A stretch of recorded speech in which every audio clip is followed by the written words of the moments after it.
What's up, son? Ooh, what's up, son? Well, here we are. Here we are. It's been a weird week. We haven't been in the shop as much this week as we normally are. It's been, I mean, it's emotional, man. It's all I can say, man. It's been an emotional few days. Yep, it has been, so our hometown was hit by a record-breaking tornado and pretty much wiped it out. Yeah, it looks like somebody took a lawnmower and just went right through the middle of our town. Mm-hmm. It's all gone. Yeah, and so we had been gone and had to go get mom and dad. Who were fortunately okay. Spared, yeah. We had to but not by much. Yeah, we had to cut up some limbs and get all that cleaned up, but nothing hit the house. Nothing was, they were safe. My sisters, they were safe. They were in, that path. One's in Benton, they're both in Calvert City. But one of them, has a boyfriend that's in Princeton and just all up through there. So, the night of the storm, it was, I just had my television on because we were looking for this weather too. Yeah, down here. And in the living room and in the kitchen, I had on the Facebook for the Paducah station, WPSD. And they were doing a great job tracking that. And, it was just, it's coming over Mayfield. And I know when they zoom in, I know in Mayfield, like the streets, and I know right where mom and dad's house is because I've seen it a million times, that topical map. But, it was, it was just coming straight. It looked like on WPSD, it was coming straight towards them, and either between downtown or over towards them. It's just it wasn't even on my radar. I can't remember. It was also crazy. I sent you something. When I went to bed, when I left the store that day, Friday, I left early. It's like 3 or 4 o'clock. But I told Nick, I said, "Hey man, it's gonna storm tonight, like pretty bad. Can you please bring the Santa box in?" Because it had already been blown over twice. Yeah. That day, just from the wind. That thing's heavy. The Spring Hill wind is no joke. And so that was one of the big things on my mind was like, is that I didn't want that mailbox to get messed up, which I had already had. Yeah. But I it was on my mind. Like, it's going to storm. It's going to be pretty bad. I was thinking about here, and then, nothing had really kind of happened in Spring Hill, and I was headed to bed, and all I got was your first message, and it said, "I'm just sick." I was like, I thought you were like, I thought you'd eat like bad, like gas station, shrimp or something, right? Sushi or something, gas station sushi, and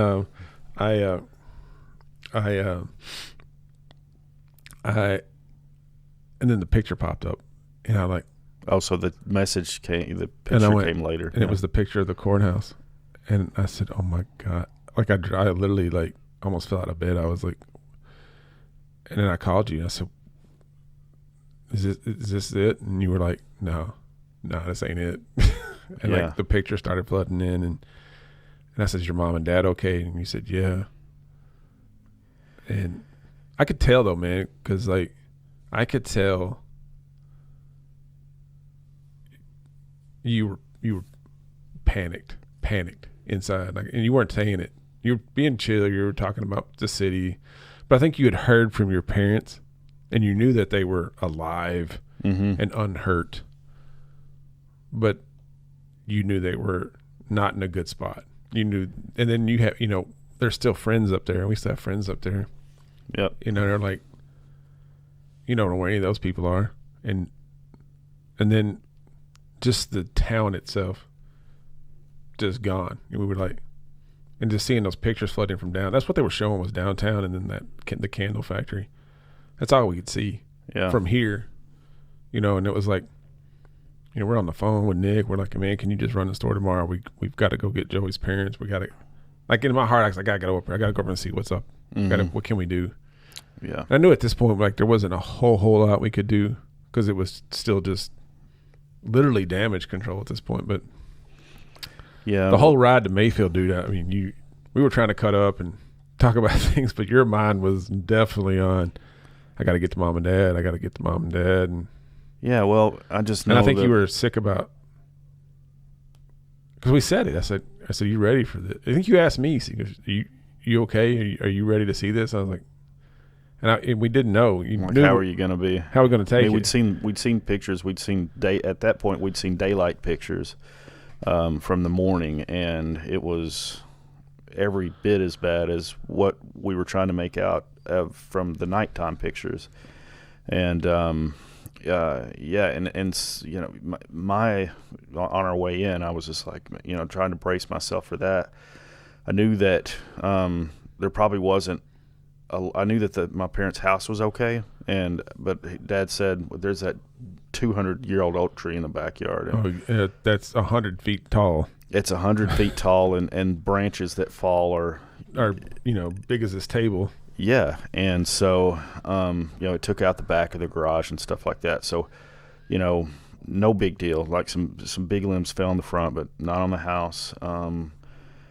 So when I was watching that the night before, and they were really tracking it and saying, okay, it's going to be here at this time. To this, and that weatherman is just like stopping and being like, man, I've just never seen like a cell like this and a debris pattern. And it looks like this thing's been on the ground for like 100 miles, and it looks like I've never seen a debris field like this, and I've never seen this and that, and it's in the width of it, like he said it could be as wide as a mile. I don't think it ended up being quite that big, but I mean, you're splitting hairs at that point, man. Yeah, I mean, I can't even imagine. Like you half a mile is still pretty big. Half mile down this road, is pretty good ways. I don't, so you can't imagine a tornado that wide. So, and I'm thinking this is on Facebook. I'm probably getting a delay, and I'm on my phone. I have the text messages because we got a family thread, and I'm just like, mom, dad, and I'm not getting a hold of mom and dad. And I'm texting my sisters, and they're like, we can't get a hold of them either. And I'm just like, we don't have power, so they're not seeing what's going on. They know it's a bad, And so Dad's not looking at it on his phone. He's looking at it on TV. And then all the power goes out, and that storm was so strong, the power went out way before that tornado got there. And so I'm frantically trying to, to hear from him. And I call Dad, and he's like, hello? Hey. Hey. He sounded like he does when I wake him up from a nap or something when I call him. And I said, what you doing? And I said, but he's like, I just got some stuff. We got some bad weather here. I was like, yeah, I was just telling you to get somewhere because there's a tornado that looks like it's a massive tornado coming right at you. He said, I think it just went through. He said it was loud. It sounded, he was talking about how it sounded, and it took the that big magnolia tree on the right side of the driveway, broke it in half. Yeah, pulled it in half and threw it over in the neighbor's yard. Yeah, took out the fence.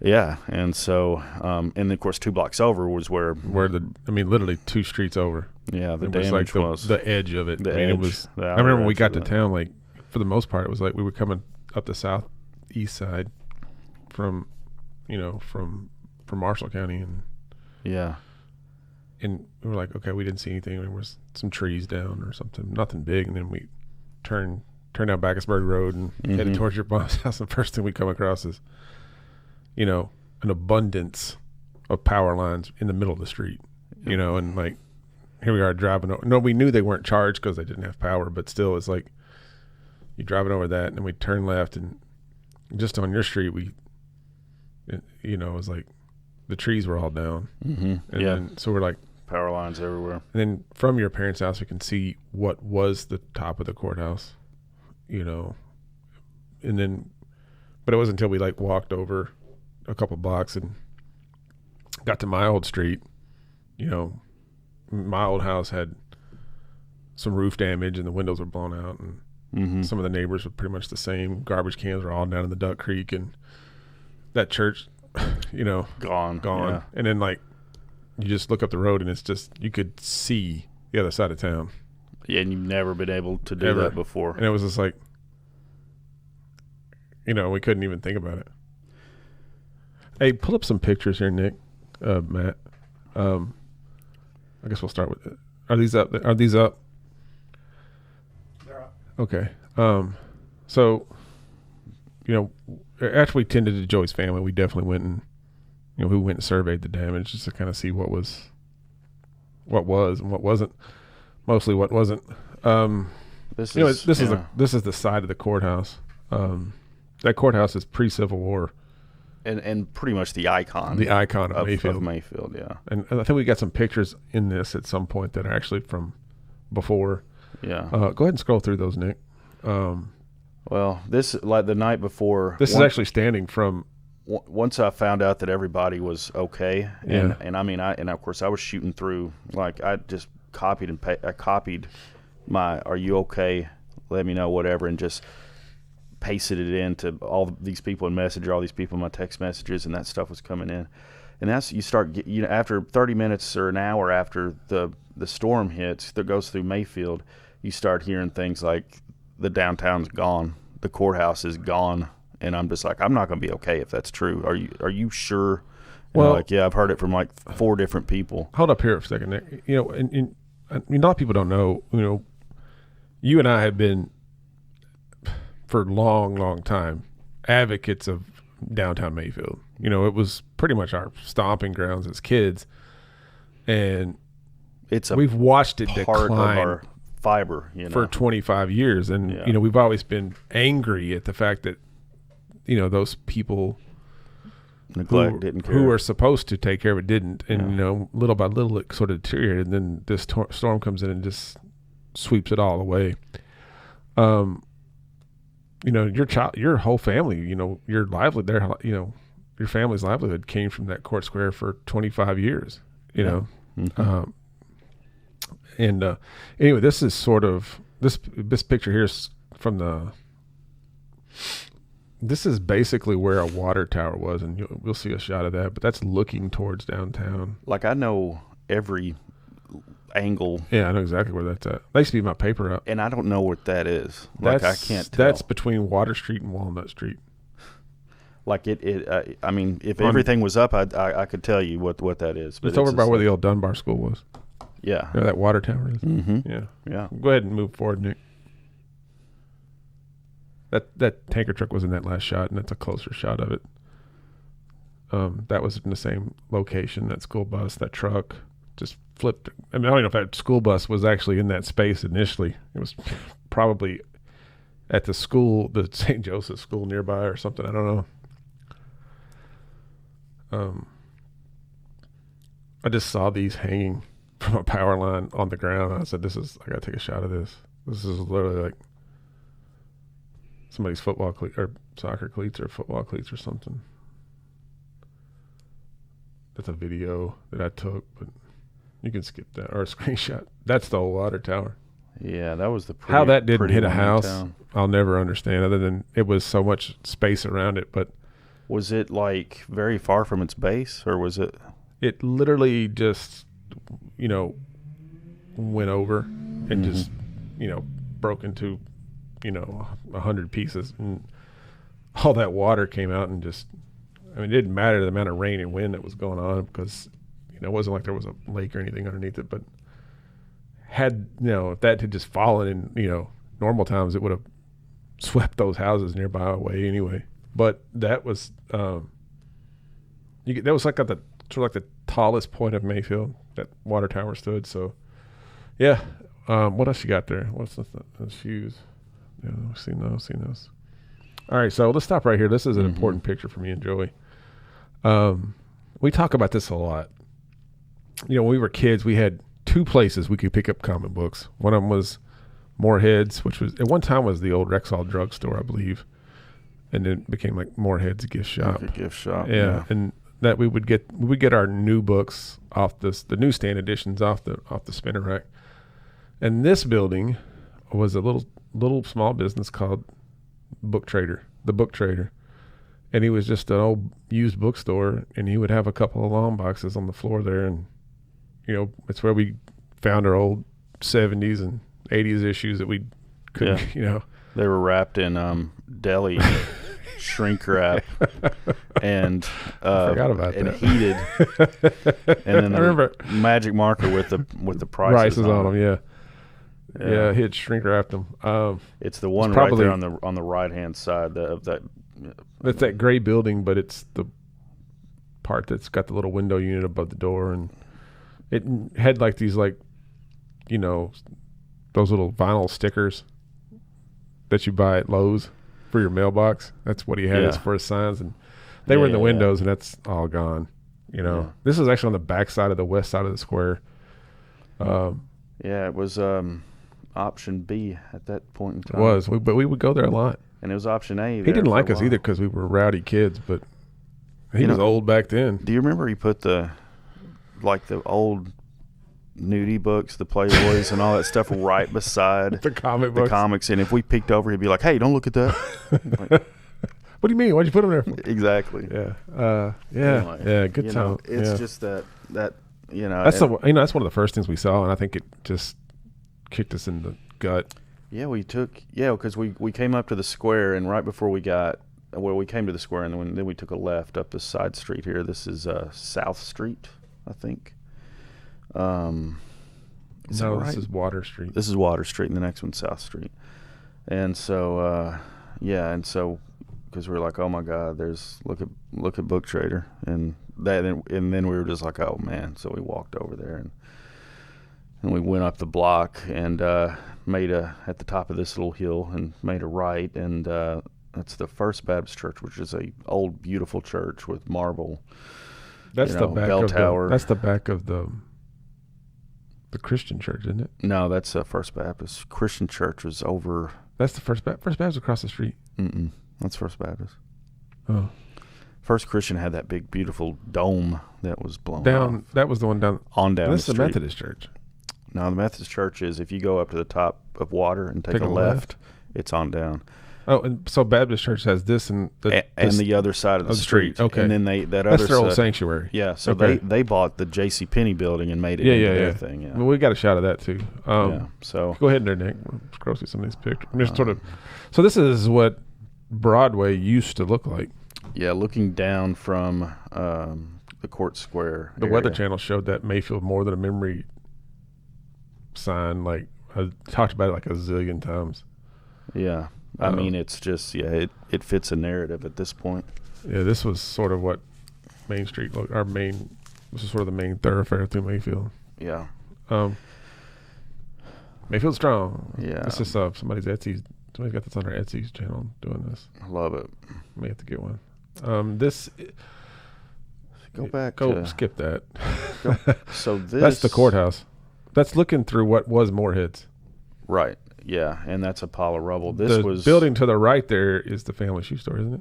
Yeah. It's one more over. Yeah, that was Lindsay's Jewelers. Right, and then the next one is family shoe store. My dad's our family's shop.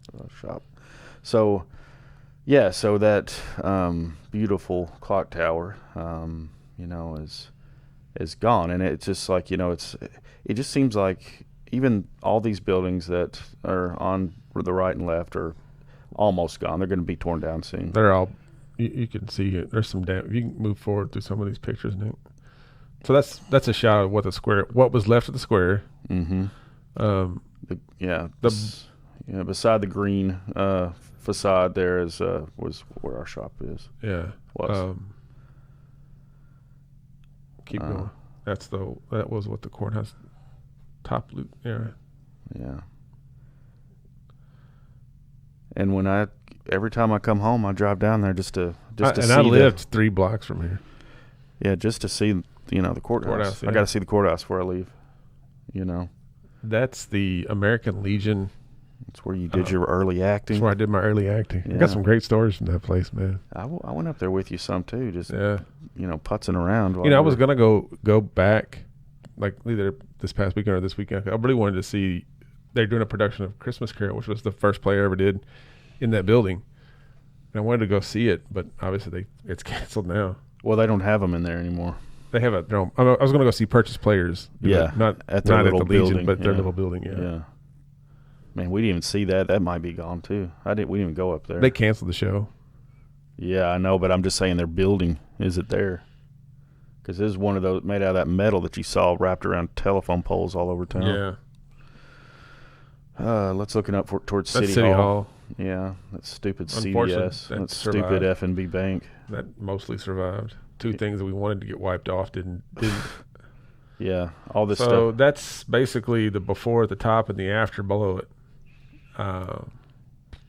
Those buildings were, as you can kind of tell, they were in a little disarray beforehand, and this storm definitely took the broom to it. That was I guess we both had our moments going through there, but I had to walk up there and just stand in the walkway and look in the old shop, because I know that was going to be the last time that I'm going to do it. And the days following it is, the different emotions hit.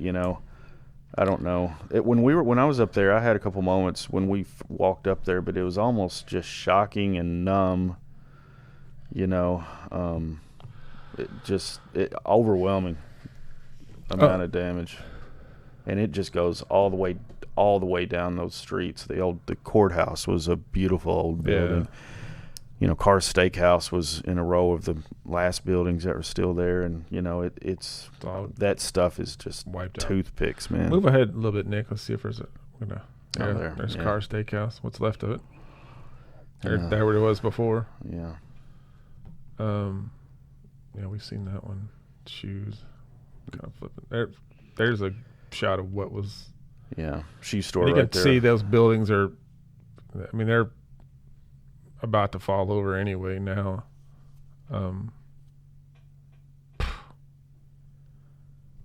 Yeah, they were 2 stories in there. Yeah. That roof is sitting on the inside of the the old family shoe store. Yeah. So Mayfield Messenger. yeah, they The moved town in down paper. there. Yeah, they used to have such a huge building down there. Yeah, that place is gone too.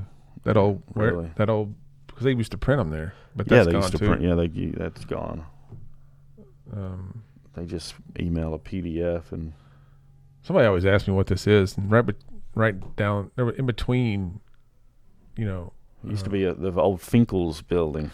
Yeah, and then it tore it out, and they made a little park. It had a gazebo, and that was actually like a carol singer or something. Just It kind of. Interestingly enough, this is gonna sound bad, but there was an old mailbox that the Kiwanis Club had, I guess, to donate glasses and stuff in, and it was ripped out of the ground laying. It was actually pretty still intact because it was made of old steel. But Oh yeah.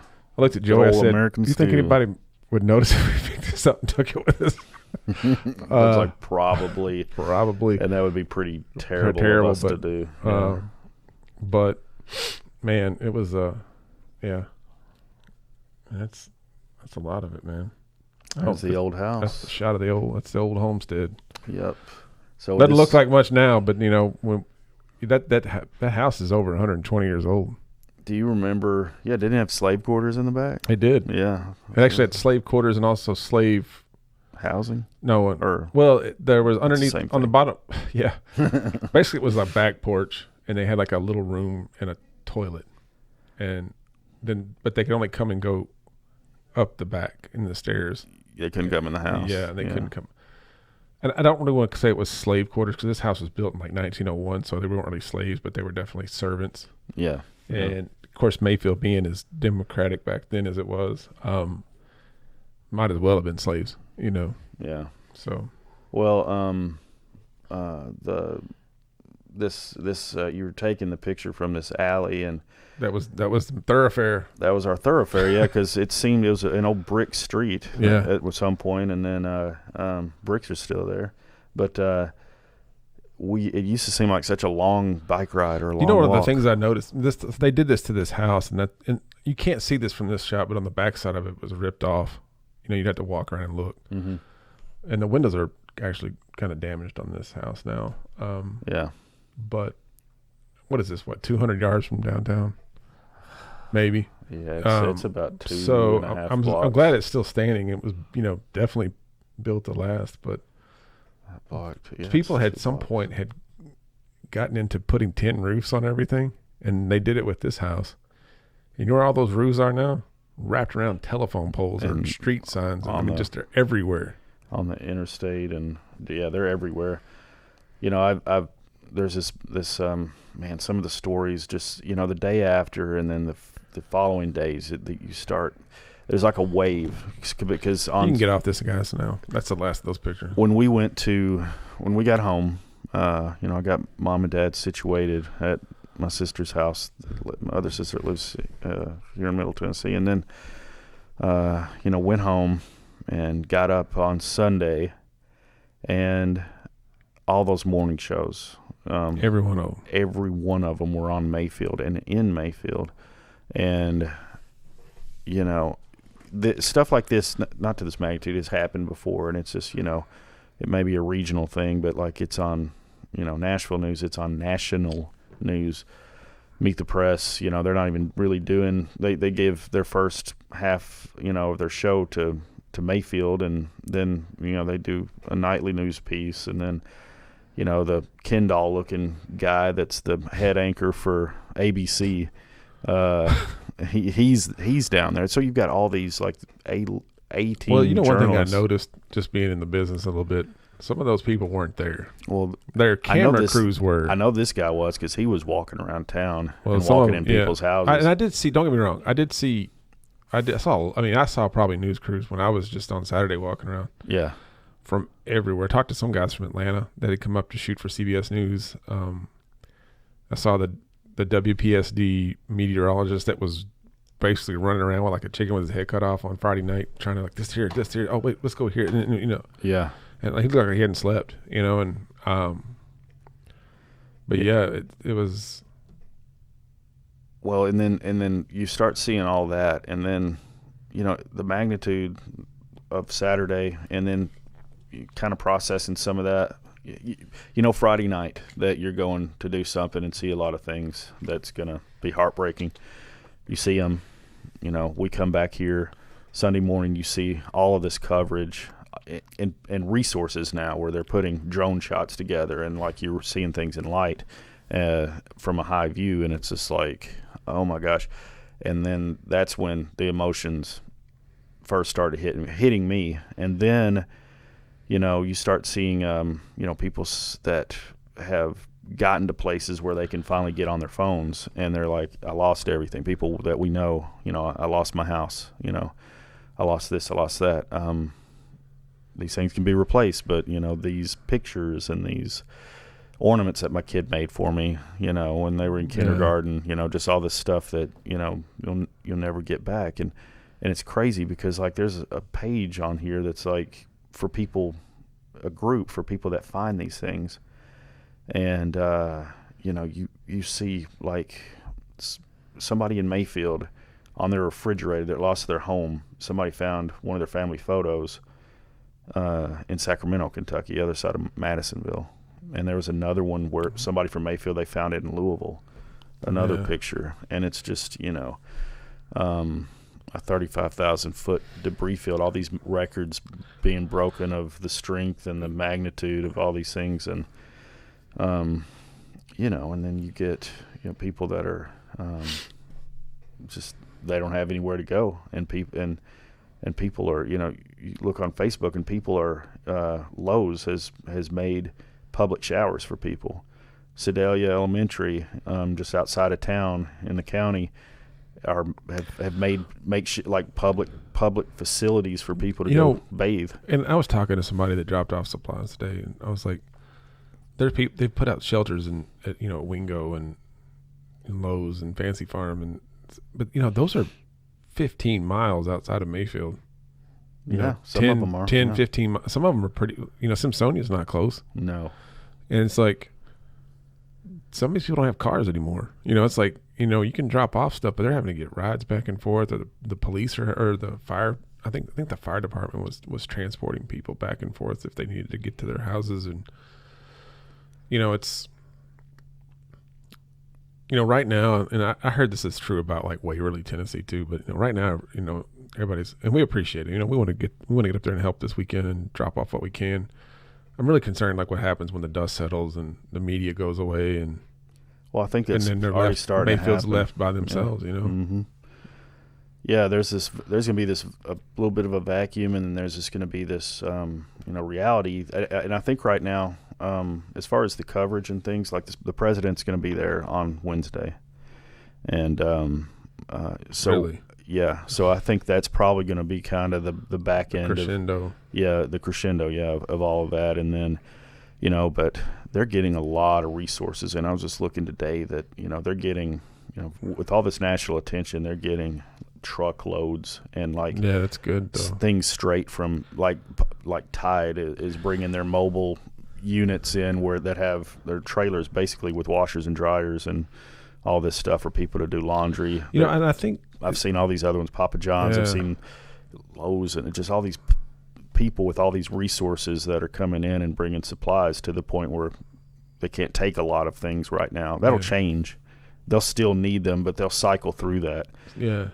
Because they can't, and I think people don't understand. It's like Mayfield's in the center of the Jackson Purchase. It's, it's 25 minutes from Paducah, but that's going to get burned up fast, because not only did Mayfield get hit, but all the surrounding areas did too. And, and it's not easy to run and get stuff in Mayfield if it's not there. I mean, when we were there Saturday, I was sitting there like, man, I want to get something to eat. And we knew we were an hour from that, easy. And we were just like, because there are no lights. And we at least had the ability to pack up and go somewhere, and like, I'm thinking, man, how are these people getting meals and whatever, but.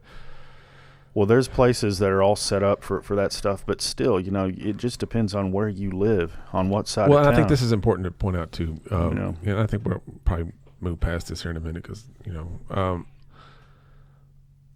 the parts of Mayfield that were destroyed, because there's the south side of Mayfield, for the most part, still pretty intact. The north side, up there where our church was and, going towards, Paducah and Lowe's and Fancy Farm, that's still pretty intact, but the parts of Mayfield that got obliterated were the poor parts, the housing authority, the west side of Mayfield, the southwest, the west side of Mayfield that was traditionally a very people living on government assistance. Those are the people that got hit the hardest, the people that didn't have anything to begin with.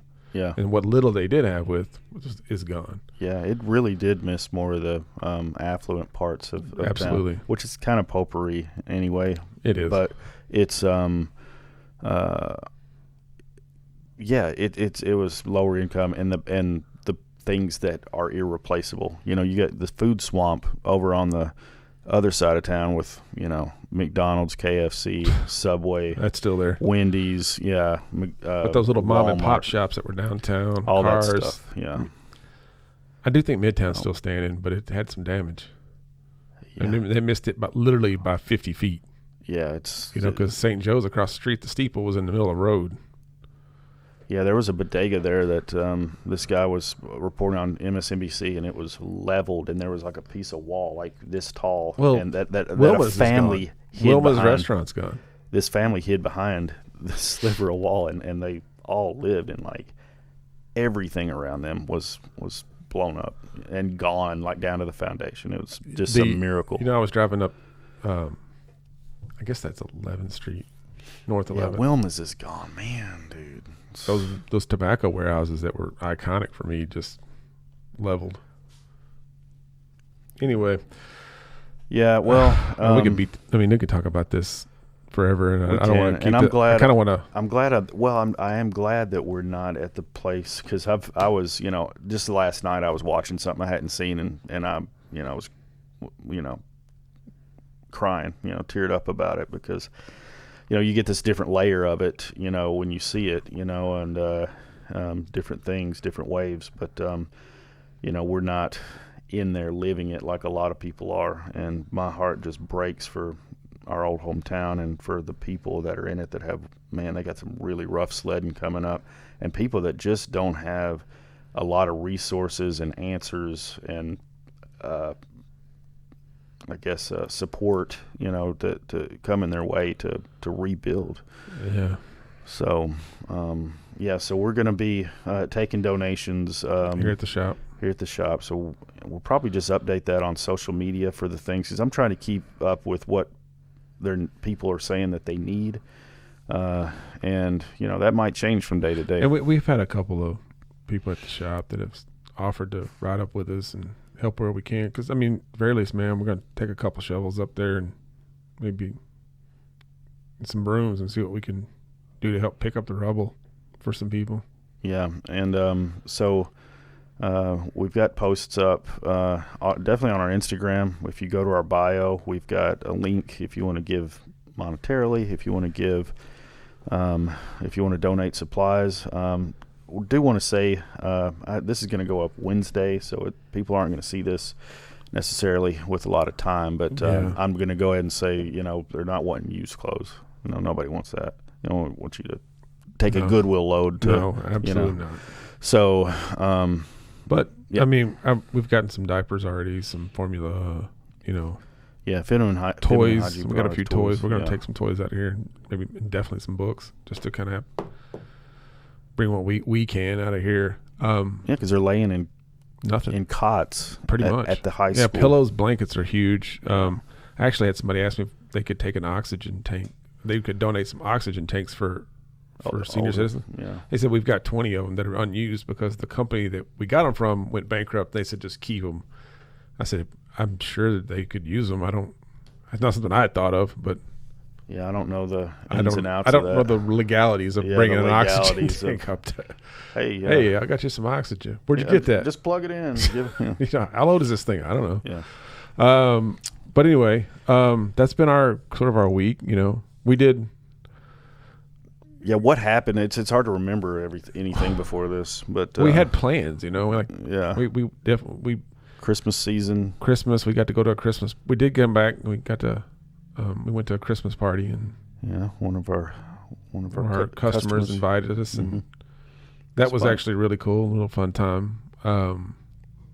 And now we got the week ahead of us, and we're trying to figure out the logistics of getting through the holiday season here without and at the same time trying to be of service to Mayfield. And and I didn't mention this, but both my hometowns got hit.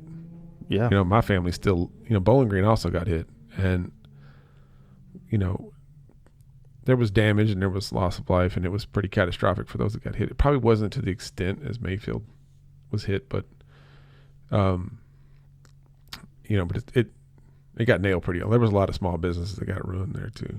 And of course my family lived kind of outside of town, so fortunately they weren't in harm's way there. But just kind of crazy to think that the two towns that because we went to Bowling Green after Mayfield, and like the two towns I called home were in one night pretty much the same same storm system. And maybe definitely the same. It could tornado, be the May tornado, because they said that was on the ground for over 200 miles. Yeah, it's unheard of. I don't know if they've actually confirmed that it was actually, but it might have. Been. It could have been. It didn't miss much. It doesn't seem like there's some things that are standing that seem we're in that path, but they're few and far between. Yeah. But anyway, yeah. So if you don't you can, we'll put some links in our bio here, our descriptions. Take a second to say, hey, like, subscribe to Inside the Shop with Tom and Joey. Yep. Got a pretty big week coming up with comic books. I looked at the Marvel list. Mm-hmm. Got some DC books in. Got some books. I'm just going to jump to books real quick. I know we've been talking about Mayfield, but let's do it. I'm going to transition real quick. Got some new books in. This is a new series coming out this week from DC called Batgirls. I was wondering about that. I actually read it. Sat down and read it today. And I'm going to say this. I don't hate it. It's not for me, but I don't hate it. I am going to encourage this for I don't want to sound bad, but this I think would be really great for young girls to read, because it's kind of got that vibe of like I don't know that Spoiler and Cassandra Cain Batgirl are teenagers. I don't know how old they are in this. I think they're sort of like, if they are teenagers, or late teenagers or early adults, but it's kind of got that young teenage girl vibe of just conversation and the dialogue's getting into like trouble, that. being a little rebellious. And I'm highly going to encourage this and it's not, there's not any, I didn't notice anything like mature, that I would feel uncomfortable saying to a 12-year-old girl, here you go, you can read this. So I definitely, it's great to see that they're putting out a book that encourages young girls to read, because there's not a lot of them in the comic book world, and I think this is a good one. So Abigail, who's 9, likes. I don't know that Abigail would get some of the concepts. She would think some of the pictures were cool, though. What I was going to say is Abigail, who's 9, likes superhero girls, and this seems like it kind of bridges a gap between her age and the older stuff. And I think that's been needed. Yeah, I can see somebody like Lily really digging this, but it's definitely a good. Yeah, give it a try. Definitely got a good female vibe to it. Joker's in this week. Joker number 10, man. It's been one of our top books from DC that people are pulling, so it's in. Ready to go. Got 2 variants on that. Most of them have already been scooped up, but it's about the only place to see Commissioner Gordon these days is in this book. So. Yeah, he's kind of, he was definitely on the scene. Robin and Batman number 2 is out. You read it? I read the first one. I haven't read the second one yet. It looks like the Teen Titans make an appearance, which I'm actually kind of interested in. So the OG Teen Titans with like Wally West and Donna Troy and Aqualad and Roy Harper. So getting the whole team back together. Yeah, it looks cool. And then my girl, Yara Flor, Wonder Girl. Love this cover. Yeah, it's a great cover. More people pulled the B cover than they did the A cover. Yeah, so shocker. That's DC's in this week. Marvel's got Hulk 2's out. We actually got a few in this time, so we'll have a few extras. That chat was worried about that because today's FOC was for Hulk 3, and I think I ordered like 15 copies of just the A cover. I think that makes me nervous because I think I did that FOC. I did that one today. No, for Hulk 2. Oh, yeah. No, I looked. I was worried. I did okay. There's at least 10 of the A cover, and there was some variants. So there'll be we didn't have that many pulls, so we did, but not that many. A cover. With Hulk 3, though, there were more pulls, and they also have this Bennett homage cover from the Hulk 1, and did like the original Hulk one, and it's and I got about 7 or 8 copies of just that one. So there's like a lot of variants for. Hulk had a variant. See if you can pull this up on League. On the League. Maybe on. You may not be able to see these because this is for. Go to like January the 24th. Up at the top. New Comics is fine. Yeah, go there. That's fine. Yeah, shoot over to like the 20. Actually, go back one. Let's look at this week's book, then I'll talk about what I ordered today. So, and you did Diamond, but that Hulk number 2, yeah, everybody's excited about that. I know Nick's excited about that one. X-Force, I don't know how many. I didn't see. If I ordered that one, I ordered it a long time ago because it wasn't on, or you did that one. Yeah, I did. There are some X-Force. It's like Primordials coming out this week. Batman Imposters is out this week. Number 2. Batman the Imposter number 2 is out. Got a few pulls for Teen Titans this week. That was actually interesting. Yeah. May's book. Yeah. I've been enjoying May's book. Yeah. Nice depression session. I don't remember Waste. I remember doing that FOC, but at the time, I don't think a lot of people were asking for it. So I'm curious to see how many are going to show up and how many we're going to have left. So. But people who hit it before FOC are going to get priority. I don't think people are asking for it now. I mean, I've heard no buzz, and I love Old Man Logan, but it's weird, Nick. People, there's a lot of these Wolverine titles coming up. The X Lives of Wolverine, the X Death of Wolverine, that people they may not have it on their radar, but it's like almost at the last minute it gets on their radar, and they just want to check it out, so they throw it in their pull box, and it's like. When FOC was out, they weren't interested. Yeah. I tried to anticipate that today for what's coming out at the end of January. Right. So I added a few extra books, anticipating that somebody was going to jump on at the last minute. Now we'll see how that plays out. So we may be stuck with them. Serial number 9. I don't know if we have any Gun Honeys, but people have pulled Gun Honey and have had people asking about it. Wonder why. I don't know, man. There's a Rush number That 2. cover there would not give any indication at all. I don't know if y'all remember we talked about Gun Honey, and it was a customer come in and goes, "Oh, that's cool." It was, the spread eagle shot. Yeah. I was like, "What?" Mother of God. We missed one. Yeah. Out number 3. People have been getting that one. That's a interesting. I guess I wanted to read that one and I didn't get a copy. So there it is. Matt, are you still doing Exo Man of War? Were you ever pulling that? Weren't you that when you're? No, Dude, I'm just looking at. for years. Sorry, I didn't mean to talk over. What was that? I said no, it's been garbage for years. Oh, okay. All right. Somebody's pulling that book, and for some reason we've been ordering one copy. Man, just looking at this, I know you just put me in the backlog bros with Nick Comic Culture. Put me in that club because I am behind. Oh my gosh, big time. There's a lot of these Life is Strange. No one not to fight. I don't video game.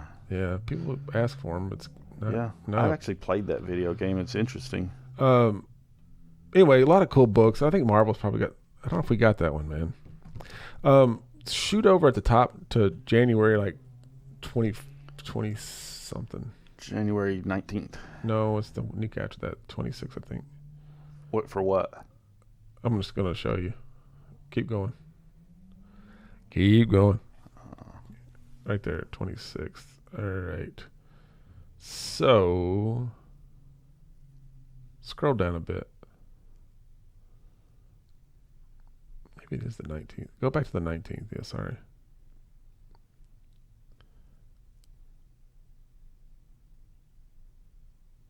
Click on Hulk. Is that Hulk 3? Yeah, click on that one. First of all, look at that Wolverine on the back of that, man. Yeah. Boy, I ordered some of those. And then go down. There's the homage variant down in the green. Oh yeah. That's dope. That's a I definitely ordered extras of those. numero uno homage. Is that a okay? Yeah. Yeah. So back out to the main if you can. It'd probably take you all the way back out to. You have to go find it again. Why is he wearing a onesie? I don't. Nick's read it. I haven't read it. It's like he's like a vehicle or something. It's like a space vehicle. I don't know. Allow me to interject. Thank you. So the idea is that Bruce Banner's the personality of Bruce Banner has basically turned Hulk's body into a spaceship for his other personalities. So they call him Starship Hulk now. How do we feel about Starship Hulk? Is nothing going to stop him now? more so than usual. Okay. That's a good one. That was nice. Thanks. It literally came to me in the moment. Man. So thanks, guys. Yeah. Scroll down a bit. Scroll down. Let's see. Go to see if you can find Captain America and Iron Man number whatever. Newburn. It would be the top, I think. This is this week's, by the way. Not see it jump. You got to go back at the top and go back over to January. That's one thing I can't stand about leagues. It always defaults to the current. Yeah. One more. All right. Scroll. She-Hulk number 1. Definitely got some of those. Got quite a few variants of She-Hulk. People are looking for that book. Maybe it is the 26th.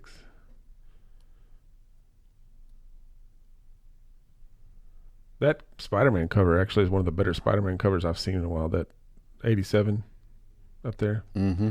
Do you see that book, Captain America and Iron Man, or am I just going crazy? Maybe it's in a House of Solitaire, number 4. that Human Target cover. That's pretty sweet. Oh, there it is, right down there. One more. Oh, that. Yeah, we ordered some of those. I got some of those coming. Captain America, Iron Man, right below it. Click that bad boy. Oh wait, don't click it. Damn it. Scroll down. First of all, that's a cool cover. But they also did an homage cover. I wanted to show that there. Yeah. That's a, of which one? That's Avengers, right? or is it Captain America? I can't remember. They did that on. I ordered the extras of those too because I just thought it was a cool cover. Can you not click it? It doesn't like you. All right. Click next up there and see what happens there. Nothing. All right. See if you can back out again to that page. Yeah, you got to go up at the top. Yeah, that was it. Right there, 26. Go down a bit. Saga. Another title coming up. This is, I don't know why we're talking about a month from now. Scroll down. Oh, Saga. Saga's coming back. Yeah. Everybody, if you're not pulling Saga, did you get that order today? Saga. Huh? Saga. Was that on today's FOC? It was not. Retro. It's probably the initial orders, honestly. Still for Diamond. Go down. Right there. Mary Jane and Black Cat Beyond #1. I bet there's J. some Scott pulls Campbell. for this one, Yeah. Literally, I put the FOC notice out on Friday morning, and over the weekend we got at least 5 or 6 requests. So we know our customers. they've got quite a few variants for this book too. So Yeah, it looks like it. anyway, but this week's got some books in. We'll see what we get in as far as toys. I know we got some Cad Banes coming in. What are you looking at? Huh? What are you looking at? I was looking at the artists. That's J. Scott Campbell. Yeah, I was looking at the cover artists on it, on the different ones that I could see there. Yeah, Saw Campbell is Gleason. notorious for those kinds of. Yeah, That's sort of his thing. you can just you can look at the cover and say that's probably Look at that. old Can you Jay. click that white cover there? Will that come up? That looks pretty cool. I think that's a peach. Is that a Momoko. peach? Yeah. Scroll back now. See what the other ones. There was another one that was like really like. I don't think it's showing it on there, but there were some other ones that were. I got several of these, by the way, so I can hear y'all talking. Anyway, well, let's. Yeah, that's the books. Man, we got some big weeks, man. More importantly, Joey, Mm. this is a long show for us, so bear with us. Yeah. Because we had plans for the show before we went in for the events of Mayfield happened. We definitely wanted to talk about those tonight, but we had already scheduled to have a guest on the show, our first guest. Yeah. And Very exciting. very exciting. So tonight we were lucky to have John Bond from. He's John Bond. He's actually one of our local customers, but he also is an enormous and fanatical action figure collector.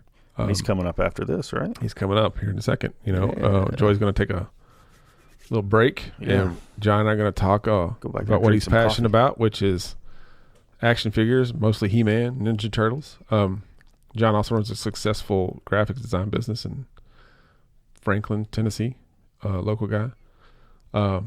He came to the shop. We've connected. We're probably going to get some merch from him for Cadets Toys and Comics. Very exciting. Very exciting, and just excited to have him on the show, man. He kind of helped us turn on. He got us hooked up with Whatnot, and just a really, really cool guy all around. Mm-hmm. So Yep. we're gonna talk to him and kind of liven the mood up a little bit. Yeah, we need to. It's been a somber day, so So we'll turn the corner here. Joey and I are gonna have a short night tonight. Yeah. So. Well, it's been fun. But before I bring on John, I just want to say one more time, if you guys are interested in donating to those in need up in Mayfield, again, we're taking donations here at the shop for essential items. And feel free to stop by and drop those off anytime during the store hours. Well, if you're looking for a monetary, we'll try to find a good link to post on here as well. Yeah, we've got one on our Instagram link in bio. Yeah. So that's kind of a general fund it's the tornado relief fund. Yeah. And it's monitored. You can make donations through the GoFundMe, the link, and then locally in Mayfield you can take donations to First Kentucky Bank. Yeah. Yep. So all right, that's it. I guess I'm gonna take a quick break and we're gonna bring John. All right, very exciting. All right, son. What's up, man? How you doing, man? Hey, man, thanks so much for coming on the show. Absolutely. I'm excited to be You're here. our first guest. Well, I'm honored to be the first guest. It's awesome. Yeah. I'm really glad to have made your acquaintance here inside the shop. I know. It's good to have a local spot to come grab cool toys and comics at. So I'm excited. Yeah. We get Fast and the Furious most nights out here, so it's actually pretty interesting what we hear through the walls. Oh, I don't because doubt these that. walls are pretty thin, so we can hear like when, like the Chinese cook is mad at the Sonny for throwing in the wrong order or something, and they say it in Chinese, and I'm assuming it's because I don't understand Chinese, but I'm assuming it's something awful because of the tone of voice. Yeah, it's classic. You gotta love it. So it's interesting what we actually, because this isn't a soundproof studio or anything, but it works. It works for what we do. I dig it. So Super fun. yeah, man. What's up? What's been going on, man? I came up to see your store. Yeah. I'm excited to hopefully do some cool merch and stuff for you guys. So for those that are tuning in, John, why don't you tell us a little bit about what it is you do? Yes. Whoa. Motorcycle. A lot of Wolverine out a lot there. of energy out there revving needs that to be expressed. Tell me a little bit about what it is you do on your day to day. Yeah. And then we'll talk about, what brought you on the podcast. Cause you do some pretty cool stuff for your day job and then in your after hours, which, Yeah. I'm the Clark Kent of screen printing, I guess. Is that good? that's pretty good. Yeah. Yeah. So So what does that make your business partner? Lois Lane for sure. Oh, for real? He Okay. won't Not Perry hear White? that, but no. Jimmy Olsen? Yeah. Okay. So He's like my second wife, so it's Lois like, Lane, then. he's got to be the yeah. Lois Lane to Gotcha. me. So, Gotcha. but yeah, man. So I own a company called Twine Graphics and Screen Printing, and we're a local graphic design. We do screen printing, embroidery, promotional products. So that's kind of my day to day. But I've been a huge nerd my whole life and collector since I was young, man. And so all this is just my second love and second kind of outlet, I guess. My hobby, the thing that gives you all those warm, tingly feelings. Yeah, you definitely know that when you go into your office. Yeah, my whole office pretty cool is full of stuff. because you got some customs in there. Yeah, I've got all kinds of stuff. I've got too much, as So my wife would say. I mean, I'm sure your journey into the geek universe was pretty similar to just about everybody that walks in here. But I mean, what dragged you into this, man? What was the first? Can you go back to a point and say, "This is what I remember"? Was it He-Man? Well, Was it Turtles? So 'Cause I know those are your two jams. Yeah, as much as I actually love, like I'm a huge He-Man guy, but I actually miss that as a young kid. I was Ghostbusters, Ninja Turtles, all Gotcha. that stuff, Yeah. G.I. Joes. Yeah. Because I was born '86, so Okay, I was on the yeah, back you're kinda end like of my He-Man. cousins. But I just fell in love with that whole genre and that whole just all of it. The toys, just the What was your first story. exposure to He-Man? Honestly, what was it? It was several years ago. It was I think I was watching a documentary on it. Really? Yeah, really, believe it or not. And I literally because I've been a huge Star Wars guy. Was my it whole the life. Toys That Made Us It documentary? might have been. It might have been that or something before that. They had several of them, but There's a couple of but I them. love that one. And what's cool, I've got to talk to that dude. I got to interview him on I Had That podcast. Oh, really? Which was really neat to talk to him and Oh, kind really? of hear some backstory of the creator. yeah, Brian. I'm gonna butcher his name. Bring that guy We'll up have on the to Google screen, it Nick. He'll bring it up. up. But yeah, like got The creator of He-Man. Because or, there's that well, one not the guy. creator of He-Man, Oh, but of that the show, pod- of that show. show. Yeah. There's two documentaries, Nick. There's one. It's the Toys That Made Us. It But was it one also before pulls a that. lot of the. There's a lot of imagery. Yeah, it's Yeah. basically it's on Netflix too, I think, or It it's is. on Yeah, Amazon. both of them were on Netflix. It's called like Masters of the Universe. Yeah.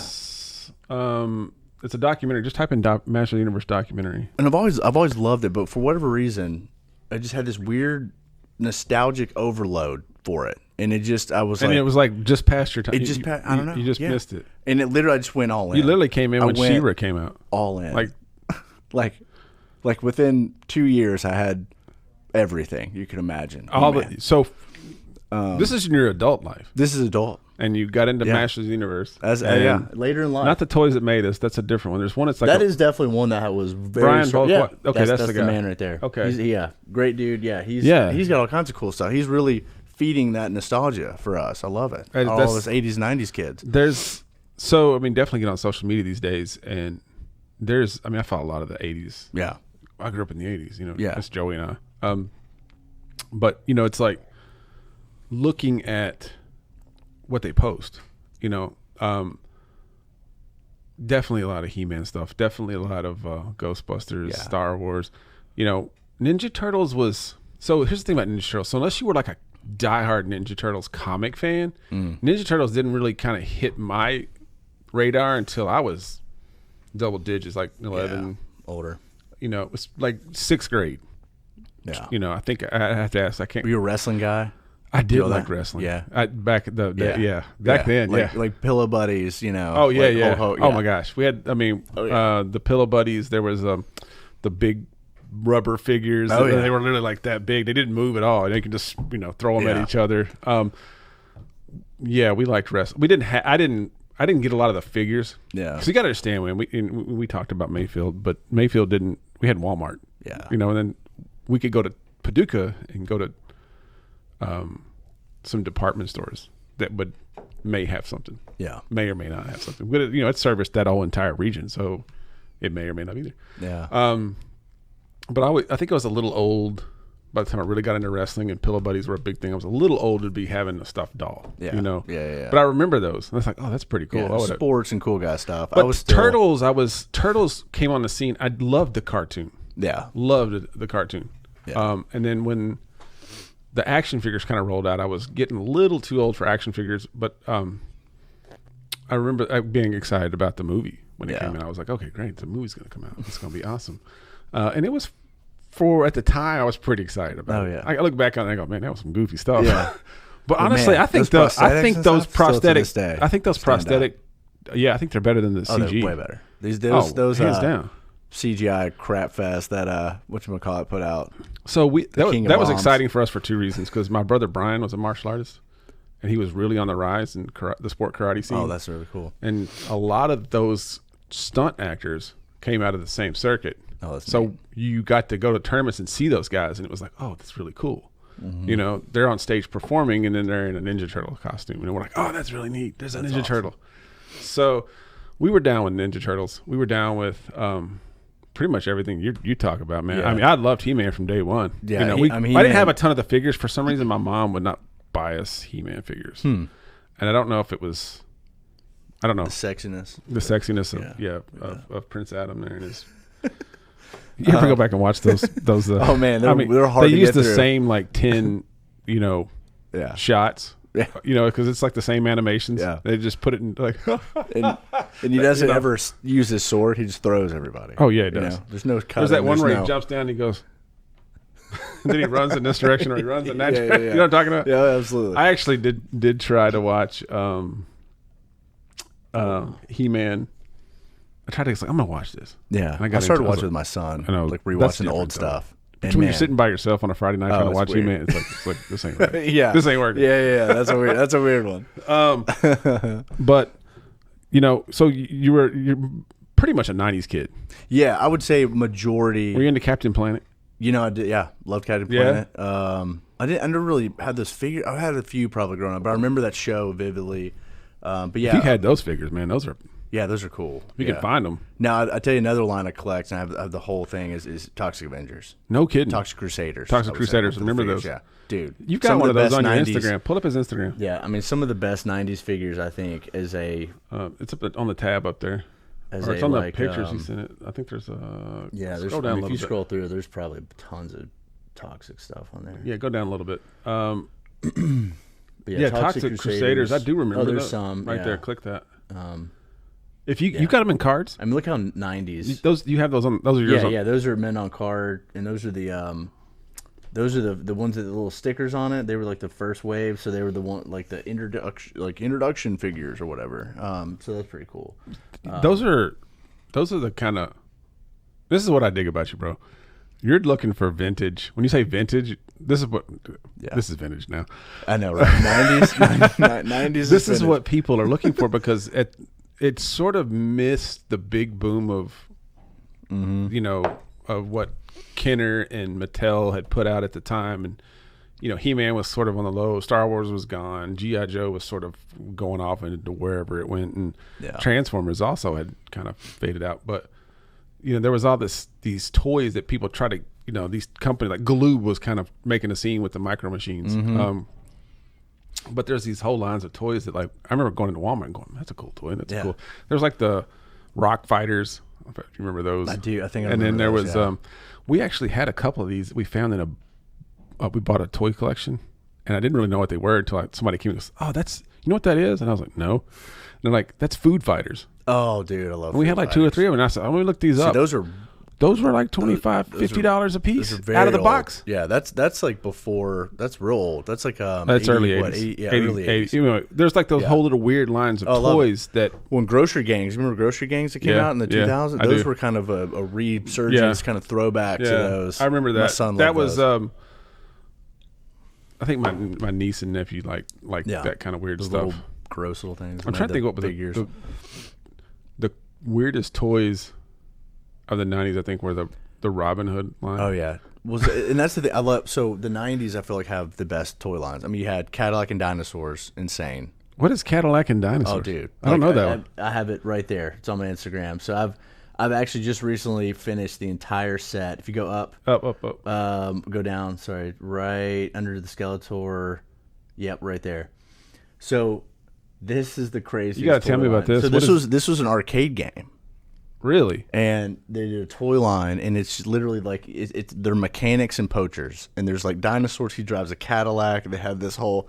It is the most bonkers. And what they did on the Dinosaurs, they were remolds with cheaper, crappier plastic of Dino Riders. So the Velociraptor, the Pterodactyl, all of them are Dino Rider figures. And that's Tyco. Tyco, all Tyco. They retooled them. Use crappier plastic, so they're literally the most jank looking stuff ever. Did you know this from back in the day? Yeah, so I had in even my toy box. Are these 3 3/4? Are they smaller? Yeah, they're smaller. They're smaller. They're like what size is it? They're smaller than these. They're like they're 3 3/4, almost a 4-inch or so. Yeah. But yeah, so I had the Cadillac Jack and the poacher dude with the mullet back in the day. But yeah, obscure toy line. That's what I love about the 90s. I mean, like Toxic Crusaders. I mean, I remember that. That was like early stuff. 90s though. That's pretty early. Yeah, that's 90, 91, 2, 3. They never had a second wave. Well, would they? I know, right? I wish. I mean, come on. That's what makes them cool. I know. I think so. It's easy to collect too. So it's fun. Is like this line. Like there's literally the entire line, vehicles and everything. You're talking 12. Where do you find this stuff at? eBay. Typically, mostly with stuff like that. There's a place. I wish I didn't. If you go down to Atlanta, if you go to Atlanta, yeah, if it's still there, this has been a couple months since I went into this place. There's a comic store that I always kind of stop in because they just got a ton of comics. And usually I was going in there and buying bags and boards because we couldn't get them. But it's called Dr. No's Comics. Now they don't really have action figures. It's mostly comics and D&D. Yeah, but in the same shopping complex, somebody opened a vintage toy shop, and they had, I was in there. I literally was trying to get out of town. I literally stayed in there for 2 hours. I was like, I called Joey. I was like, hey, man, you got to see all this stuff. They've literally got this stuff on the shelf, and they've got like a $200 price. Like we've got it's about 85% complete Rhino from Mask. Oh, nice. Oh, yeah. So it's just missing like it's valuable. Yeah, it's crazy. Well, he had it on his shelf for like, I think it was like $200-$300. Yeah, and I'm like, I had that when I was a kid. That was like one of my favorite toys as a kid. That's awesome. Was Mask. Yeah, and so, but yeah, if you go down, it's in Marietta. Okay, it's off of Canton Highway. I can't for the life of me. I have no idea what the name of it is. So look up Dr. No's because it's in the same shopping complex. If you're traveling 75 south or whatever, swing off and check it out. Okay, that's one of the few toy action figures vehicles specific places I've ever seen in Atlanta. Most places that are collectible shops have comics and games and card games and stuff, but this one a lot of new stuff, which is great. But well, I mean, some of them do try to carry, but you're going to go in there and kind of find what we have sometimes, which is an open Castle Grayskull missing about 25 to 40% of its pieces or more, but like we've got all those vehicles sitting behind the counter that I don't know what we'll ever do with those. I mean, somebody will eventually come in. Somebody will go, I'll buy that, And somebody did come in and buy a bunch of the old vintage Motu figures we had.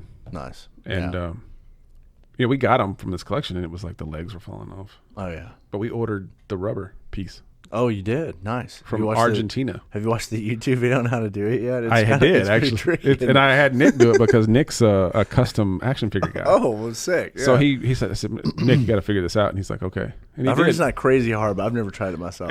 Here's the thing. I don't have patience for it. I don't either. And I think Nick has patience that I don't have. So, I love that. I'm always giving Nick. But those figures, they stand up so well, though. I mean, other than that piece, that rubber piece, just like the old G.I. Joes that would dry rot or you get wet. The thing about the G.I. Joes were they were literally held together by a screw and a rubber band. Yep.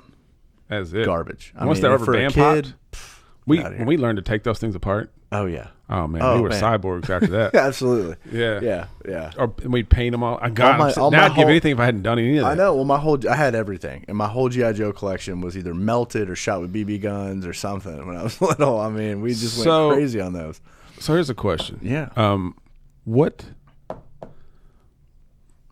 besides the mainstream stuff here, and Toxic, maybe it is Toxic, what's your favorite? If you could, say, if I could pick out a toy line and collect it, what would it be? Ooh, that's so hard. What's a Grail collection you're looking to I want to find these pieces and put them together. I would say recently, because my Motu collection is pretty, all the main vintage stuff, all the main pieces I've acquired, and I have them.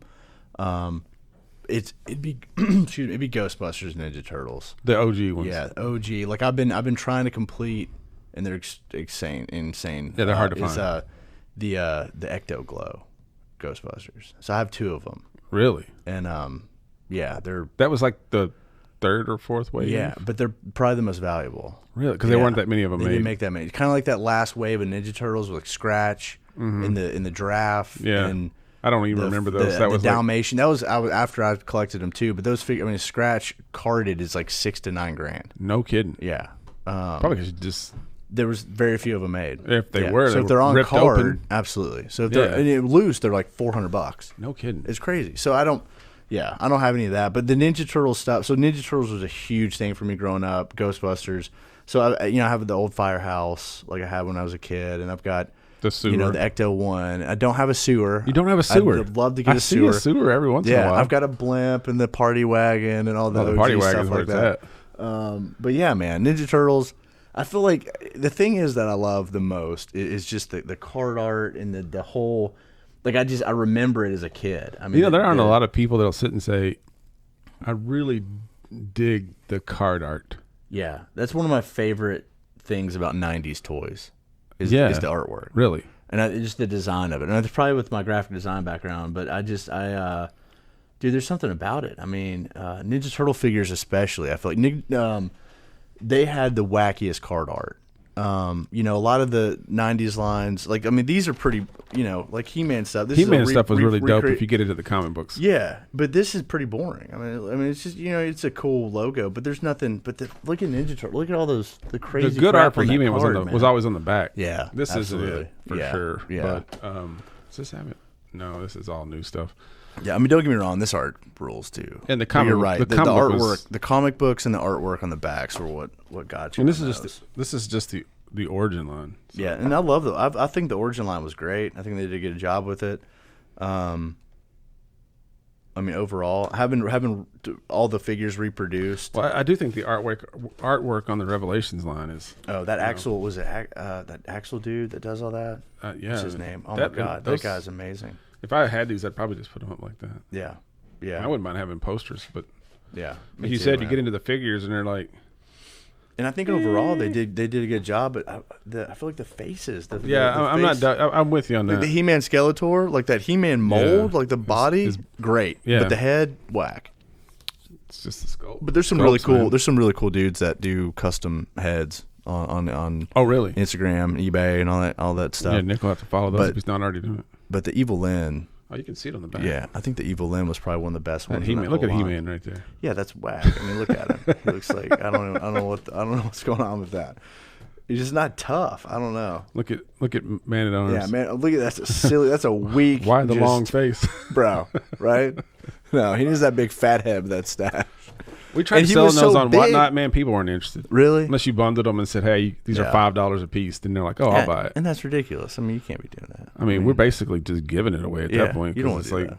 I mean, we paid way. I mean, the margins on here's the thing about action figures for a store. I don't know if you're aware of this, but there's just not a lot of margin. No, especially Unless with you- new stuff. It's really difficult. Definitely new stuff. So unless somebody brings in a collection, Mm-hmm. that's where we make a little bit of money is when somebody brings in something that they pre-own and it's still on the card and I can resell it. We had a few people bring us in some Transformers just from the studio series line.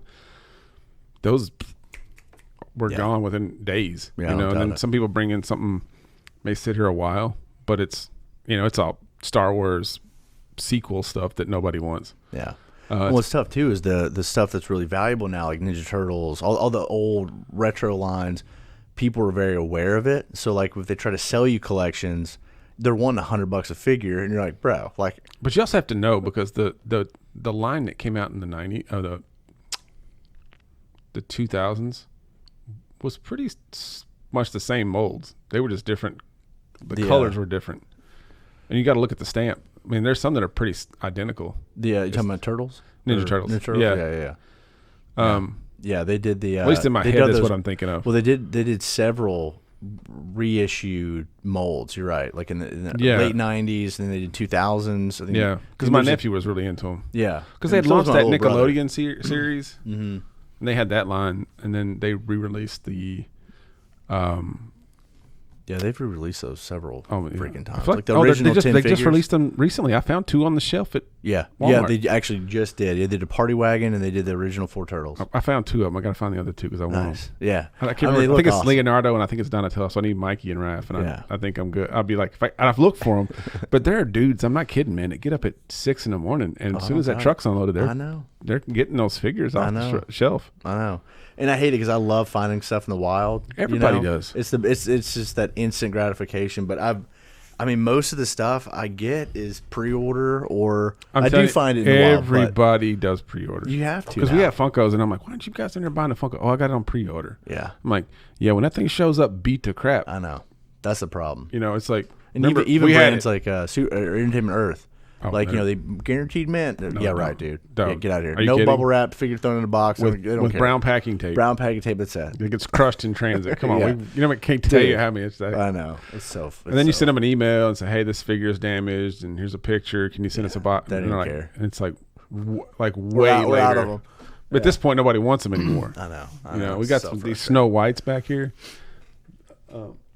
Mo Pops. Oh, we're out of them Oh. because we had 6. We ordered 6. We got 3 of them came. Like one of them looked like somebody actually stepped on it. That sucks. So it's like, then you get stuff that's in good shape, and then it just kind of hangs out like that Marvel Edge and stuff back there. When I feel like Pops are like a Pops- figure, you can have like a figure. The end's bent. Honestly, whatever. when we You know, when we but first got Pops. Skeletor, Deluxe Skeletor, we were still at the flea market, and we had 4 of them. They were gone within a Yeah. day. And some of these I like to other support that. origins people will find and just.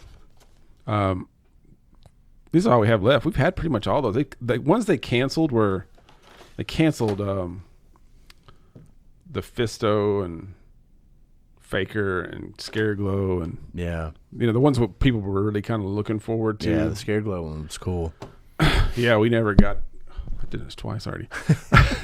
We never got them. They just sent us an email said, "Hey, just want to let you know this. You're never going to get this. It's canceled." We're like, Yeah, that's a bummer. good thing we didn't do pre-orders. Yeah. Well, you're not kidding. That's treacherous when you're a little small store like us. It's hard, man. It's hard to do pre-orders when you're not getting direct from manufacturer. Yeah. When you're going through a third-party distributor, you're Well, they're going to supply all the big shops 100%. first. I mean, it's Yeah. just you're stuck. Yeah.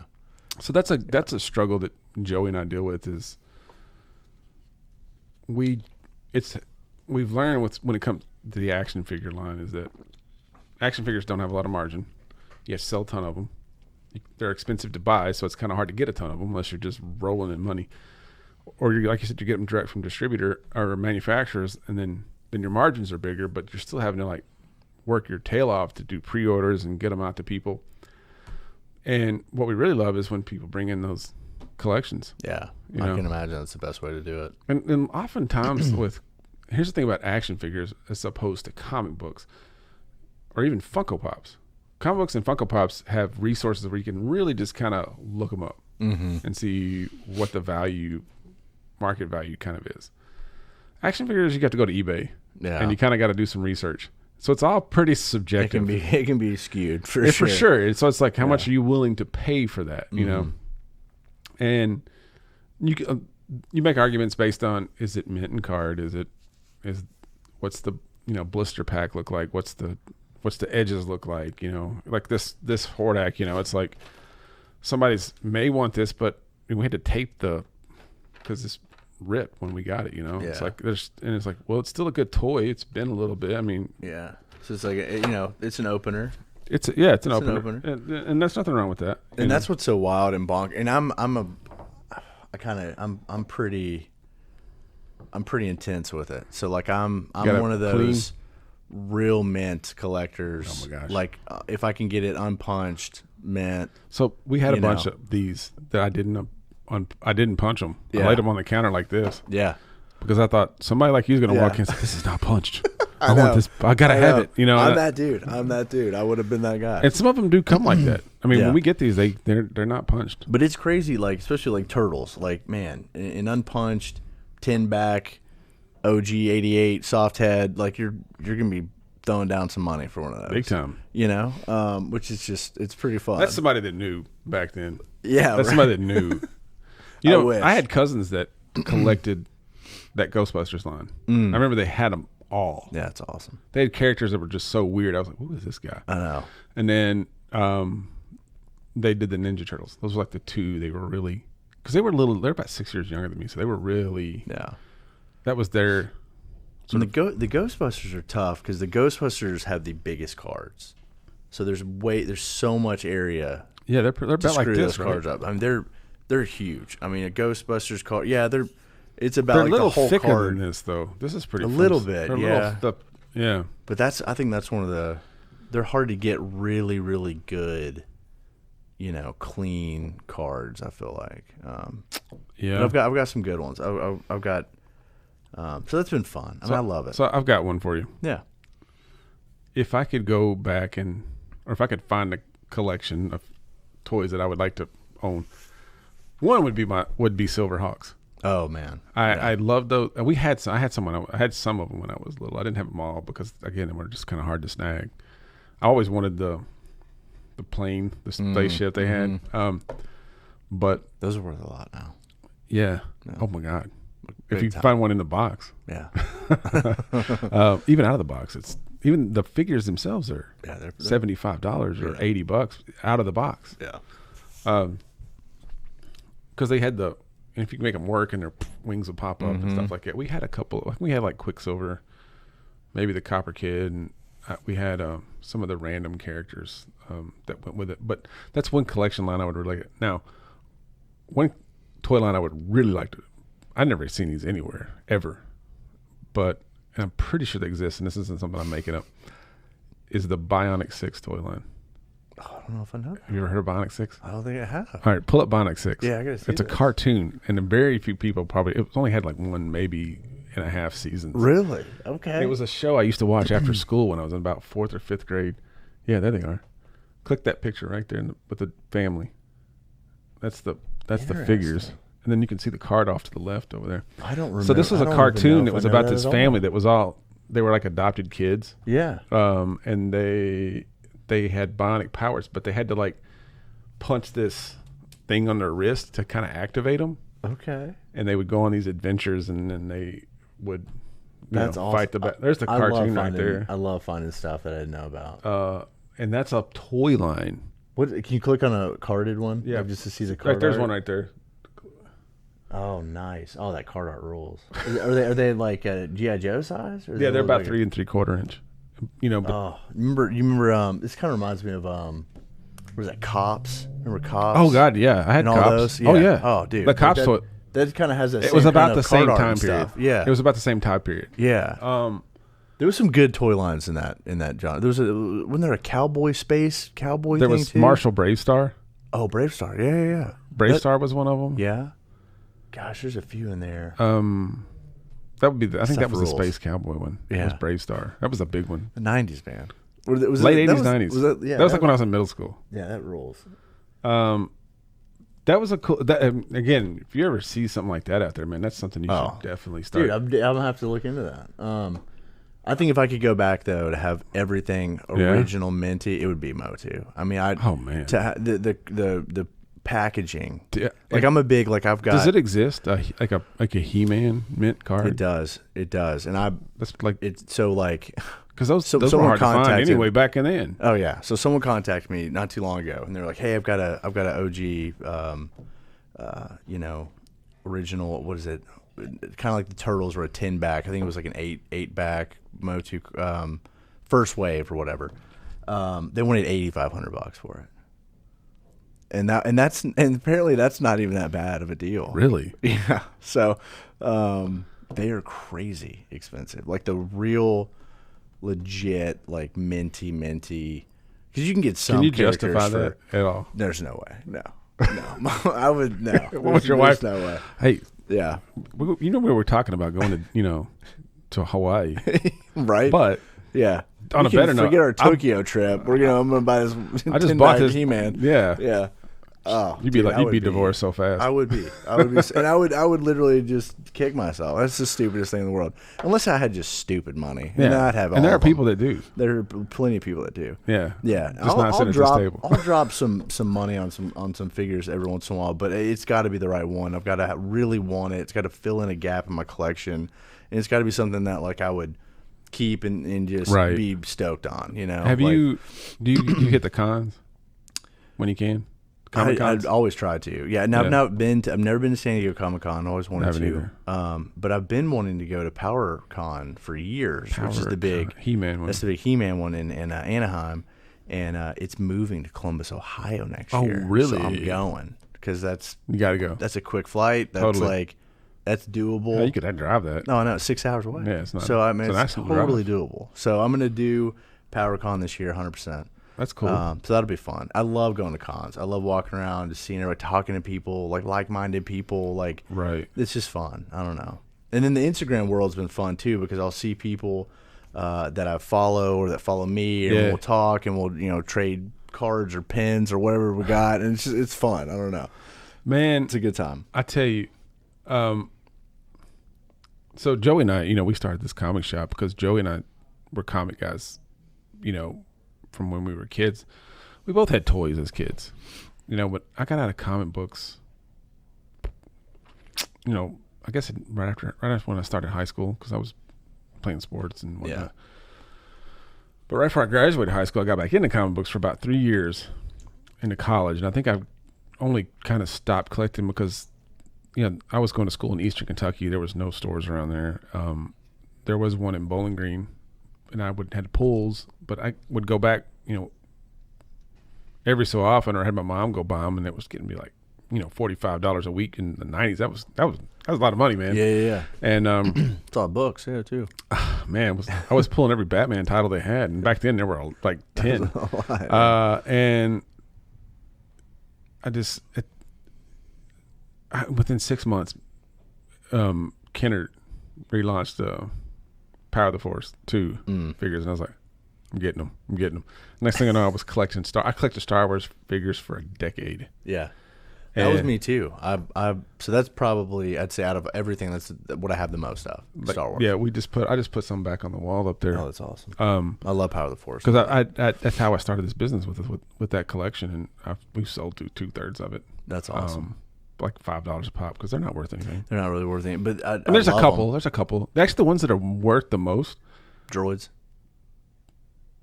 I feel like droids always.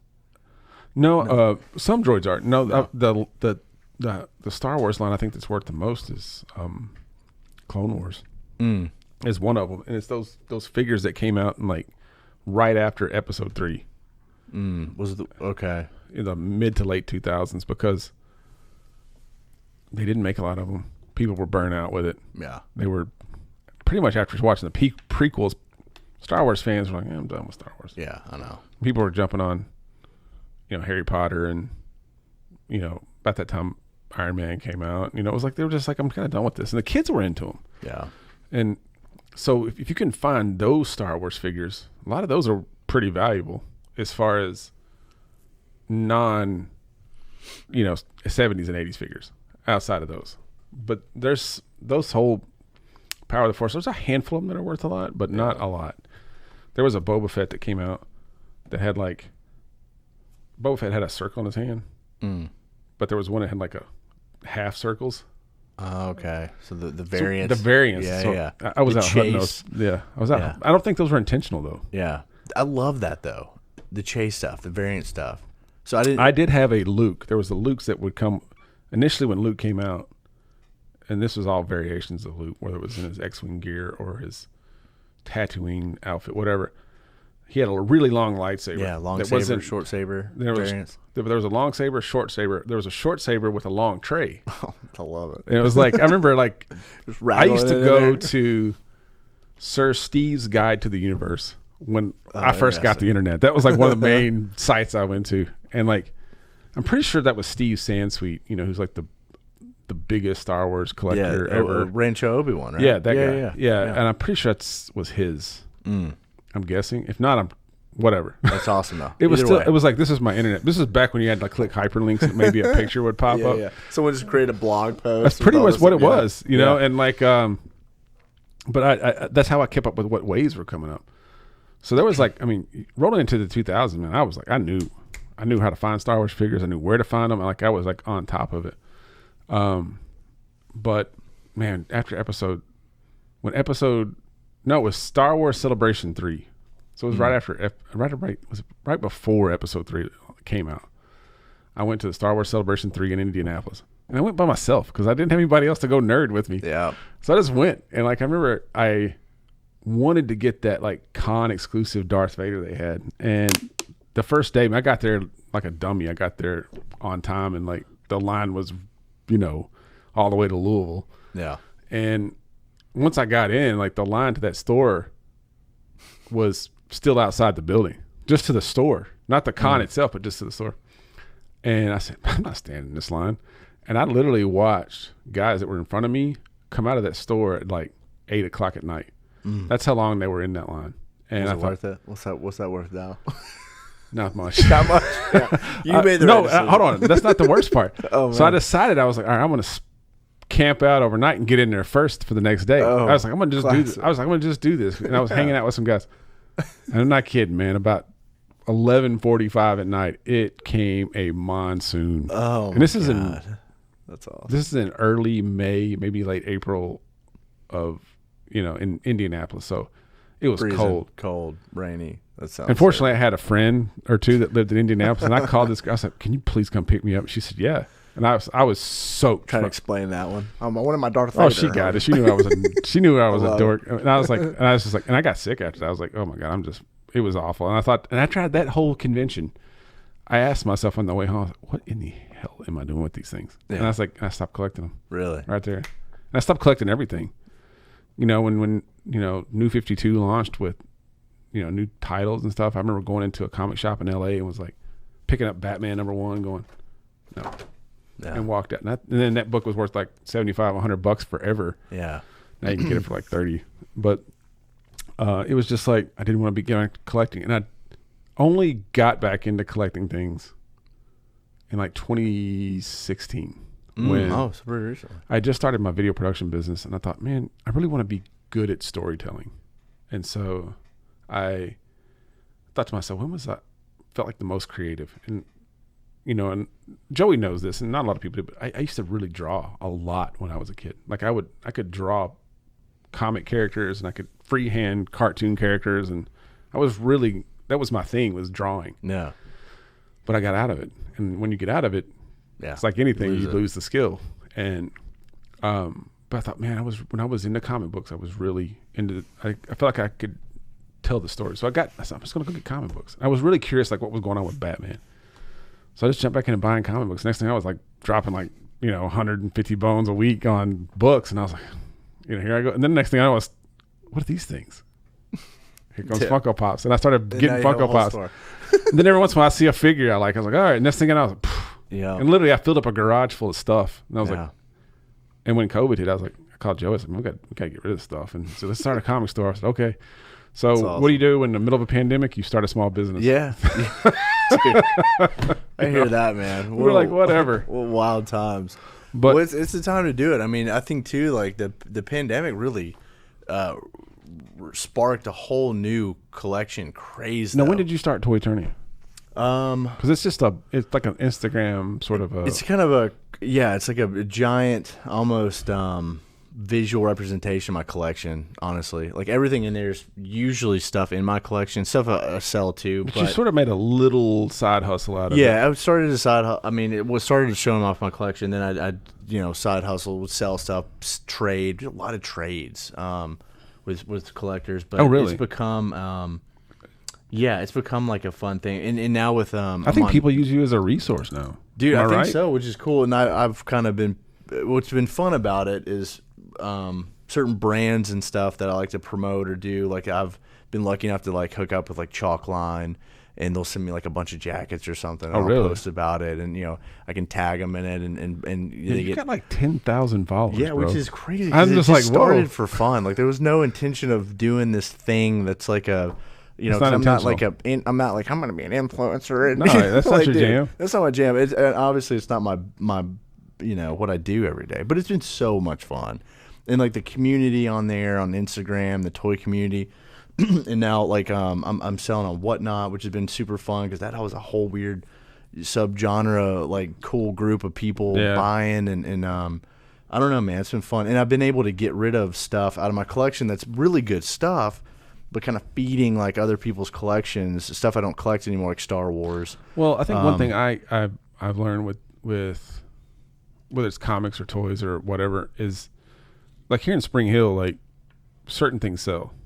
But if I was to take the same building and plop it down in Bowling Green or Texas, they're going to collect something different. Yeah. And that's the great thing about the online communities, the Facebook groups, the Instagram groups, this Whatnot group now is like you can gain more exposure for products that they may or may not have access to. Absolutely. Because they don't, when Hasbro sends out figures, they don't send them equally to every Target or every 100%. Walmart or whatever.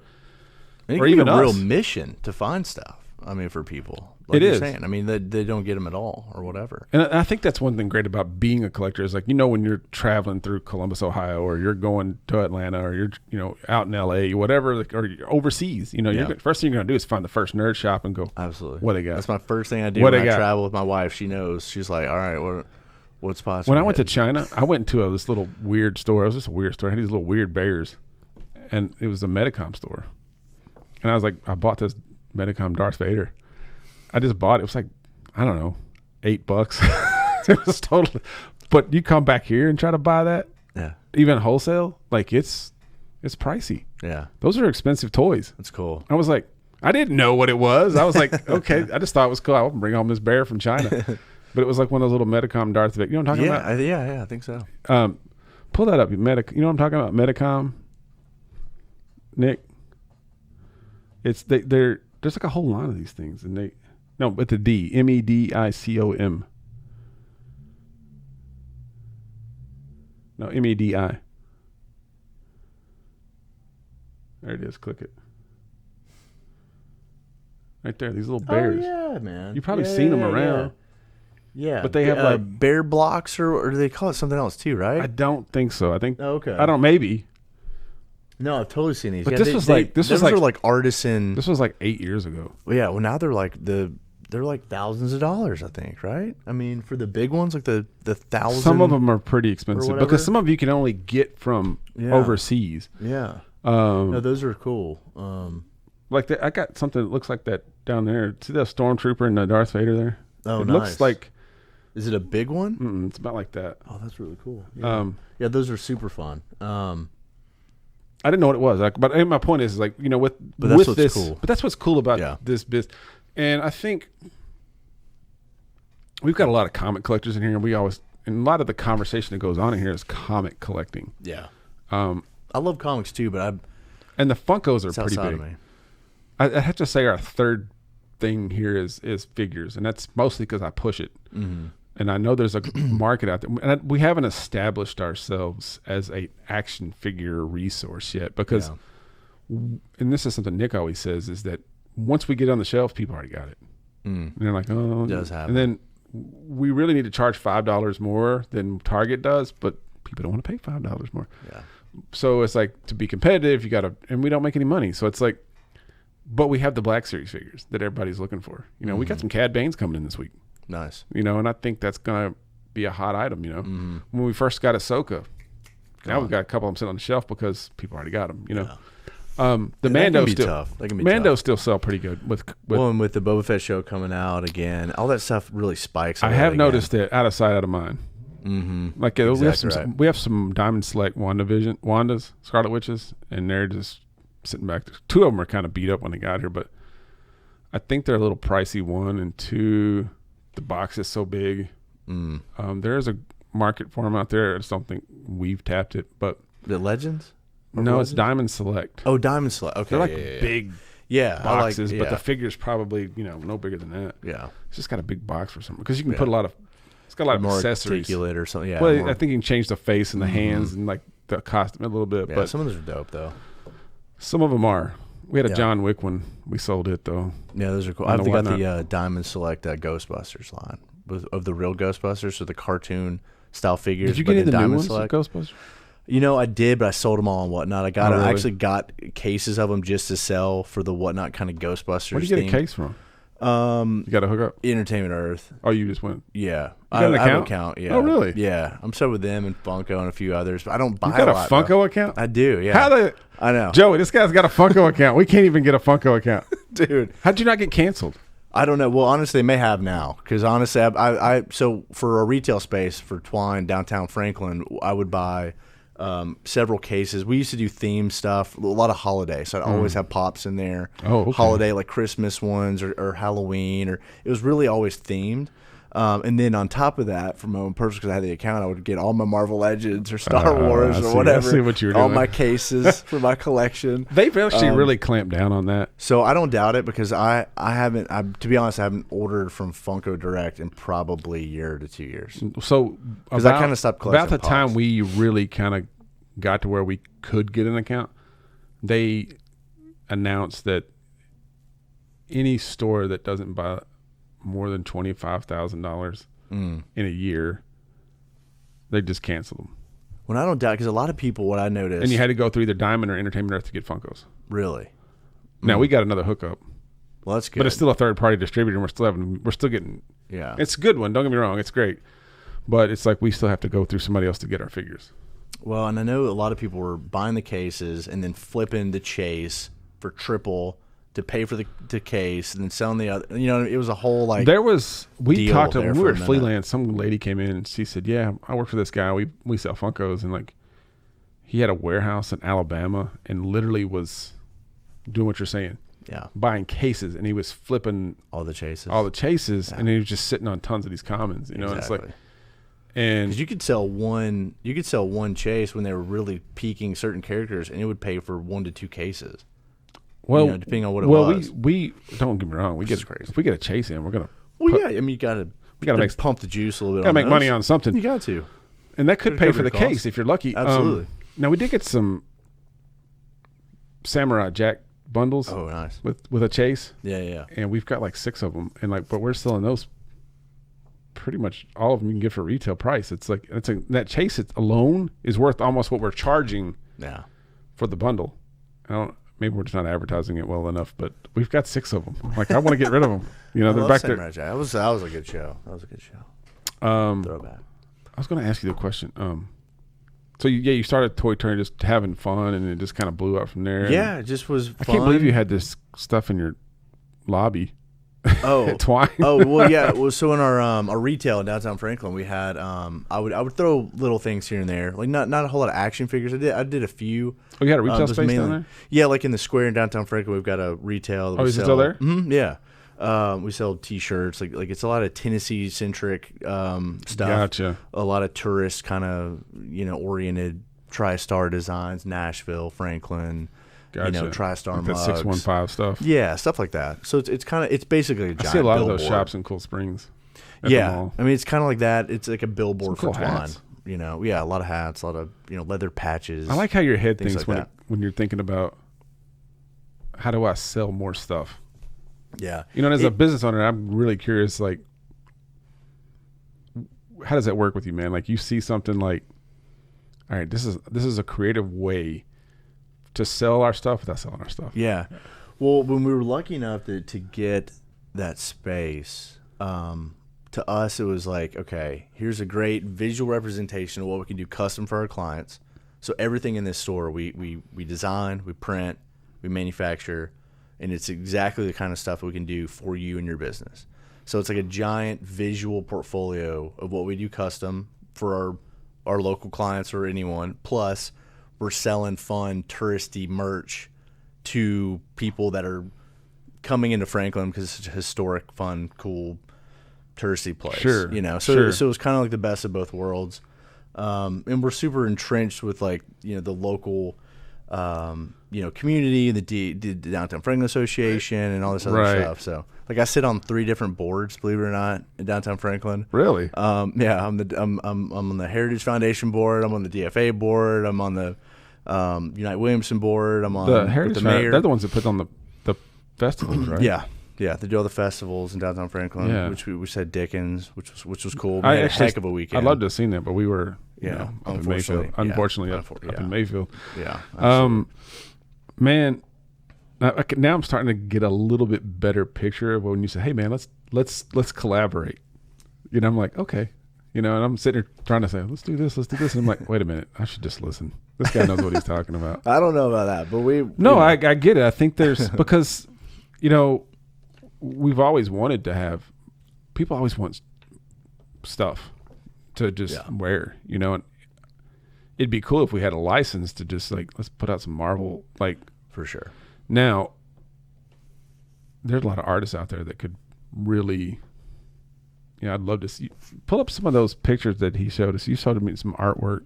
Like Ben Bishop. Yeah. Just recently, yeah. You said he was on he does the Ronin. The last Ronin. Illustrates all that. Super unbelievable talented dude. It should be on the picture, not that one. Photos. There you go. Turtles. Right there. Back up. Yeah. Man, look at that, dude. Yeah. Master Splinter, Samurai. I mean, how sick is that? Got the, like, what's the bunny? He's got the same kind of, the little. I know what you're talking about. You know what I'm talking about? Yeah. Usagi Yojimbo. Yes. Usagi Yojimbo. I think something like that. Or something. That dude's cool. But yeah, man, all the turtle stuff. There he is. Oh yeah, there he is. Yeah. That's it's on the back. Oh yeah, there he is. Last Ronin, which is such a cool series. I got the first one. Yeah. But it was like a second printing. When I thought when I bought it was a first printing, but it wasn't. And then we've carried it ever since. Yeah. It's a cool book. It doesn't stay here long. That book that's on the shelf over there is just the artwork. Oh, is it really? Is it it's not really the story. It's just thing or something. It's just a collection of some of the the art from the series that either made it into the books or it was just submitted. That's really cool. But I think it's a collection of his artwork. Well, I think that's one of the coolest things about my Instagram that's, like, tied into my true business, which is Twine, but is I've been able to connect with these really neat people, and now I'm lucky enough to have them as clients and produce, you know, their shirts and their lines, but also it ties into my love, which is obviously comics and nerd stuff. I think and the genius pop of culture. what you're doing is, and you sort of kind of like drop this, and I don't know if anybody picked up on it, but like you create, whether it's on Instagram or whether it's in downtown Franklin, you've got a visual portfolio out there. Yeah. And that in itself is the genius of what you do, is that you're able to showcase not just your day job and your work, but your passions. Yeah. Well, that's cool. And your passions in all of that shows, because you know what, if this gets you excited, I think it's like maybe you just sense this is what makes me geeked. And I know other people get geeked on finding that cool shirt or wearing that cool hat or seeing that cool figure, and you just put it out there, you know, and it's like, you're not asking for anything. You're not wanting anything. You're just like, man, this is what I like doing. This is it. And I think that's like the genius of what you're doing. I think that's why you are so successful what you're doing as far as Twine goes. Because I've heard of your business. Before you even walked in my door, I knew where Twine was. Yeah. Because I'd seen your work, and I love the visuals of, like, man, this company is there's a ton of companies out there that do graphic design and marketing, apparel, and promotional materials. But yours just like, I was like, all right, these guys look cool. Their logo looks cool. Yeah. There's something about the logo, And I'm like, and then my brother used them. Yeah. He used you guys for his school. He was one of our clients. Yeah. And so I'd always be like, hey, Toby, who can we use? He goes, gotta call Twine. I was like, okay. We called Twine. They were like, oh, look, man, we're like 6 months behind. You're never going to get anything this weekend. We're like, and she was, whoever I talked to was really nice, but I was like, okay, yeah, you're right. We're dummies. But there was that. And then, and I'd heard, when you came in and started talking about Toy Turnia, and I was like, Toy Turnia? I know Toy Turnia. I don't know why I knew Toy Turnia, but I guess I'd seen it on Instagram. I was like, because, it pops that stuff up because all those things I look at, it's like, and so being able to like, it's like, I just knew what your brands were without even knowing you. That's cool. That's a cool. Well, I've always you're doing done something that. right, man. Is what I'm saying. Yeah. Well, and on the like, I've never seeked out to try to like do it to like get stuff for free or literally it's like, especially with how Toy Turnia started, and still I promote brands and things that I think are dope or that I collect, or like Super 7. They've never given me a single thing free ever. I'm not asking for it, but dude, I promote them all the time because I think they're killing it. I love that company, their products. I think I don't know, they do such dope stuff. They're sending you stuff. No, they don't. They don't send you nothing. No, nothing. Hey, Super 7, but I need to get on that. Get on that. This guy's got 10K followers, man. Bro, Send us some. But just kind of like Super 7's got the retro lines, and that's. I mean, the ultimate lines, the Silverhawks, the. Do they do the reactions too? Yeah, they do all the reactions. Oh my gosh, I actually almost bought some of the Star Trek ones the other day. I was like, I just want these figures. I mean, all the ultimate stuff they're doing though. The Ultimates is the Ninja Turtle Ultimates. My god, they're beautiful. They're gorgeous, and it's literally like pure, like nostalgia for me. They're better than McFarlane sculpts. Oh, 100%. They're sick. I love them. And I love McFarlane sculpts for the most part. Well, in the Thundercats line, they did. Oh. And you know what? I totally almost slept bought on that some until I saw the wholesale price, and I was like, I know. I know. I was like, I don't know if I can do that. They're so beautiful though. I don't have those because I've like they'll never go on sale at Target. No, because they won't last that long. No. Well, do they even get Ultimate lines at Target? You got to go back in the back where the Funko Pops are. Oh, okay. That's where I've seen them. The if I'm thinking of the right ones, pull up that Ultimate line, Nick. Yeah, the Ultimate Thundercats or Ninja Turtles. No, I think FYE sells them. I think I've seen them in there, but they're like $89.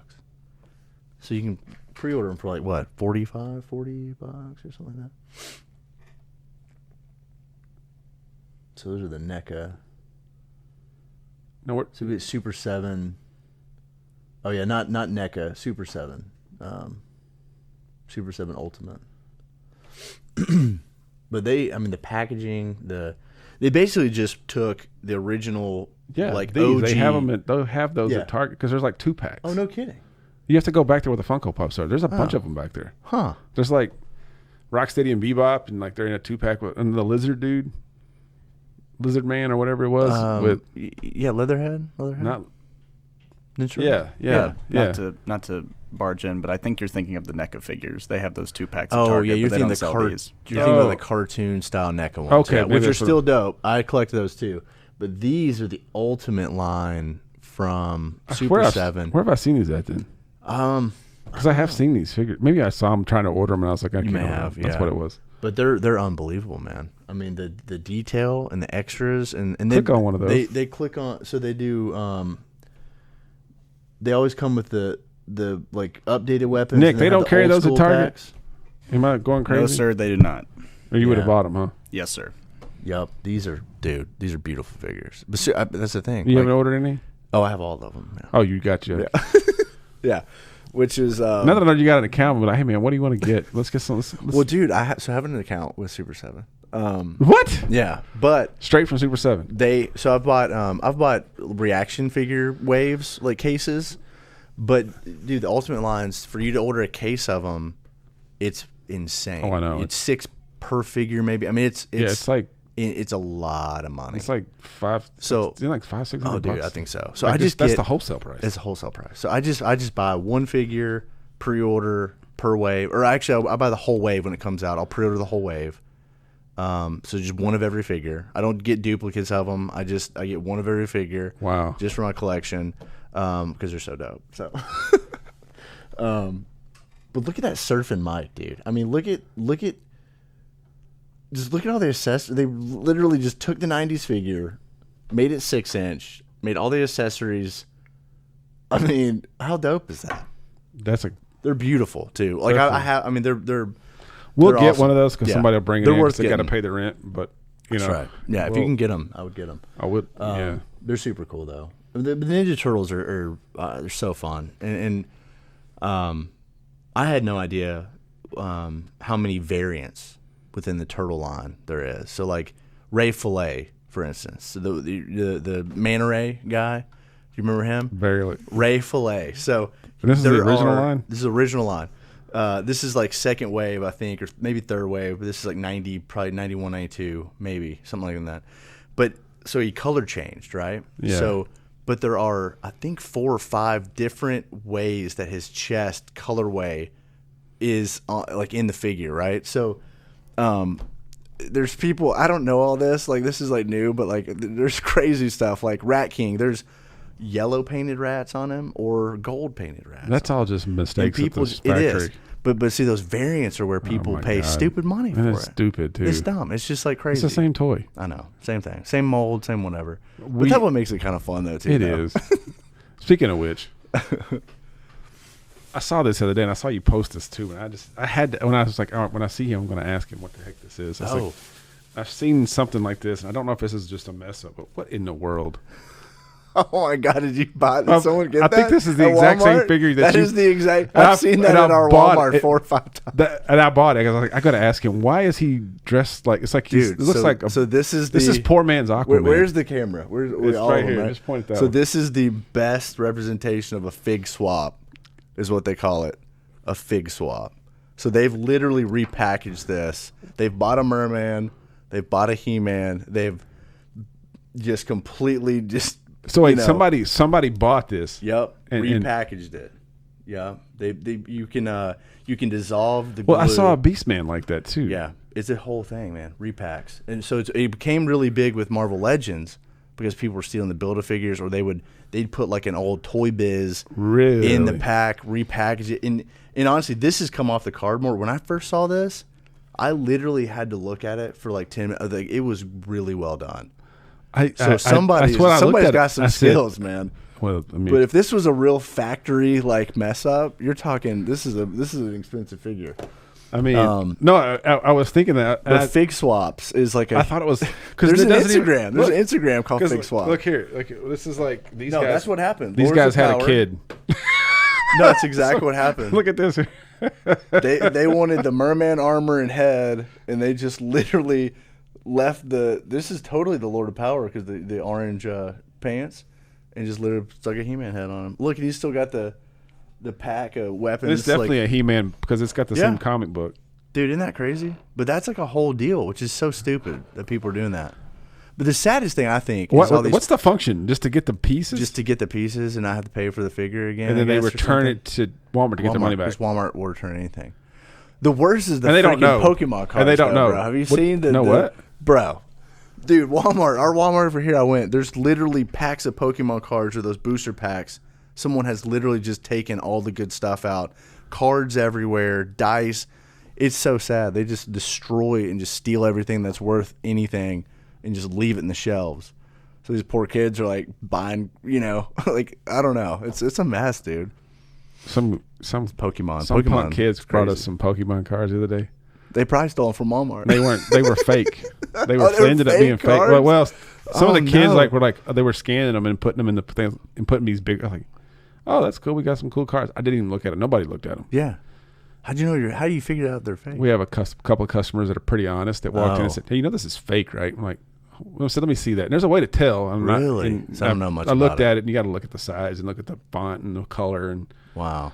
it's they were all fake. I was like, well, just throw them in the trash. I was like, I mean, we didn't pay anything for them. Yeah. Not much anyway. But if we know who those kids are too. If we catch them back in here, we're gonna be like, hey man, Yeah. bring us some more fake stuff to sell. Ooh. So, That's a trip, man. yeah, man. So, well, dude, man, Man, I've had a ball. Yeah, we got to dude. have you back at some point. We could could probably talk crap till like the this sun all day. sun comes up. Man, I know you get some work, and we got to come in here tomorrow and do some stuff too. Tomorrow's comics come in tomorrow. It's a big day. Oh yeah. Because we already got a DC books. Get them on the shelf, right? Well, we can put DC out tomorrow. Oh, you can. Okay. Yeah, they're already here. I've already done polls on that, but nice. Marvel should show up, and Diamond's always big, and Entertainment Earth, and usually delivers the same time because like we're not open on Monday, so FedEx and stuff doesn't. UPS, if we're in here and they see us, he'll stop and drop off our Marvel books, which I was only here for a couple hours today, taking in donations. So, and you'd asked about donations and what you could do, and we're taking donations here at the store for some essential supplies. We're not really taking monetary donations. There's some links for that out there, and we can happy to share those in this in the the description for this podcast. But we're basically taking in supplies that people need. We are taking water, but I think they have a lot of that. But it's more like if you got blankets or batteries or diapers. And one thing I was talking to somebody about too is Mayfield has a lot of senior citizens that need certain things. So it's like anything anybody's willing to drop off. We're probably going to make a run back up there this weekend just to kind of deliver supplies and kind of help where we can. That's awesome. With all the it's just like we've talked about it, but it's like somebody took a lawnmower and went right through the middle of our town and just that's nothing's wild. gone. Just the stuff I saw from Bowling Green when I went to college was just devastating and sad. But what's crazy is like I'm from both of those towns. Yeah, when I left Mayfield, I went to Bowling Green and that's they're that's so tough in one night, and literally everything from down where almost where campus is on the bypass up to where Taco Bell was. Yeah, it was that whole section of the bypass in Bowling Green is gone. Well, even like toys or whatever. I mean, I could pick some Funko Pops. Because somebody literally dropped off like 200 Beanie Babies that we're going to take. Oh wow, nice. This sweet little kid was on. I was listening to something. He said, and it was so sad because how do you explain it to a kid? But he's like a little kid, and he's like, a potato took all my toys. And I heard that, and I was like, "Oh my God, that's man. terrible. It's heartbreaking." Christmas is like 12 days away. I know, and he's like, he starts over from zero. And he's just some. We're gonna take some. Well, I'm gonna bring some. I'm gonna take what we can.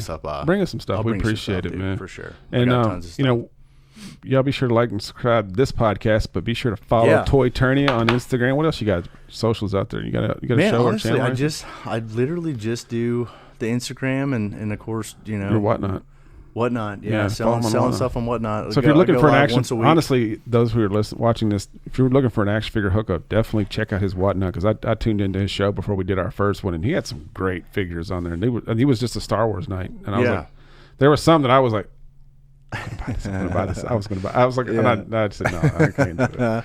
Because I watched the bids jump up to like $50-$60, and I was like, oh, I'm just gonna have to back off, man. I was like, man, that's great. I've had some great nights on there. It's been fun too, because it's like it's allowing me to purge some stuff, but like I really dig, because the community's helped me so much fill in my collection in the genres that I'm collecting now, that it's fun to kind of give back stuff that's literally been on my shelf. Like I've literally taken stuff off my wall, sold it. Stuff I've had for years, and it's kind of surreal. It's bittersweet. It totally is. But it just means I get more stuff. I totally. You got to recycle. You got to recycle, man. Well, listen, John, man, thank you so much for coming out here, brother. I appreciate you, bro. It's been awesome, and we'll talk soon about some other things. But hopefully we'll see you around the shop. Thank you. I'll be here. All right, man. Peace out. Later. Thank you.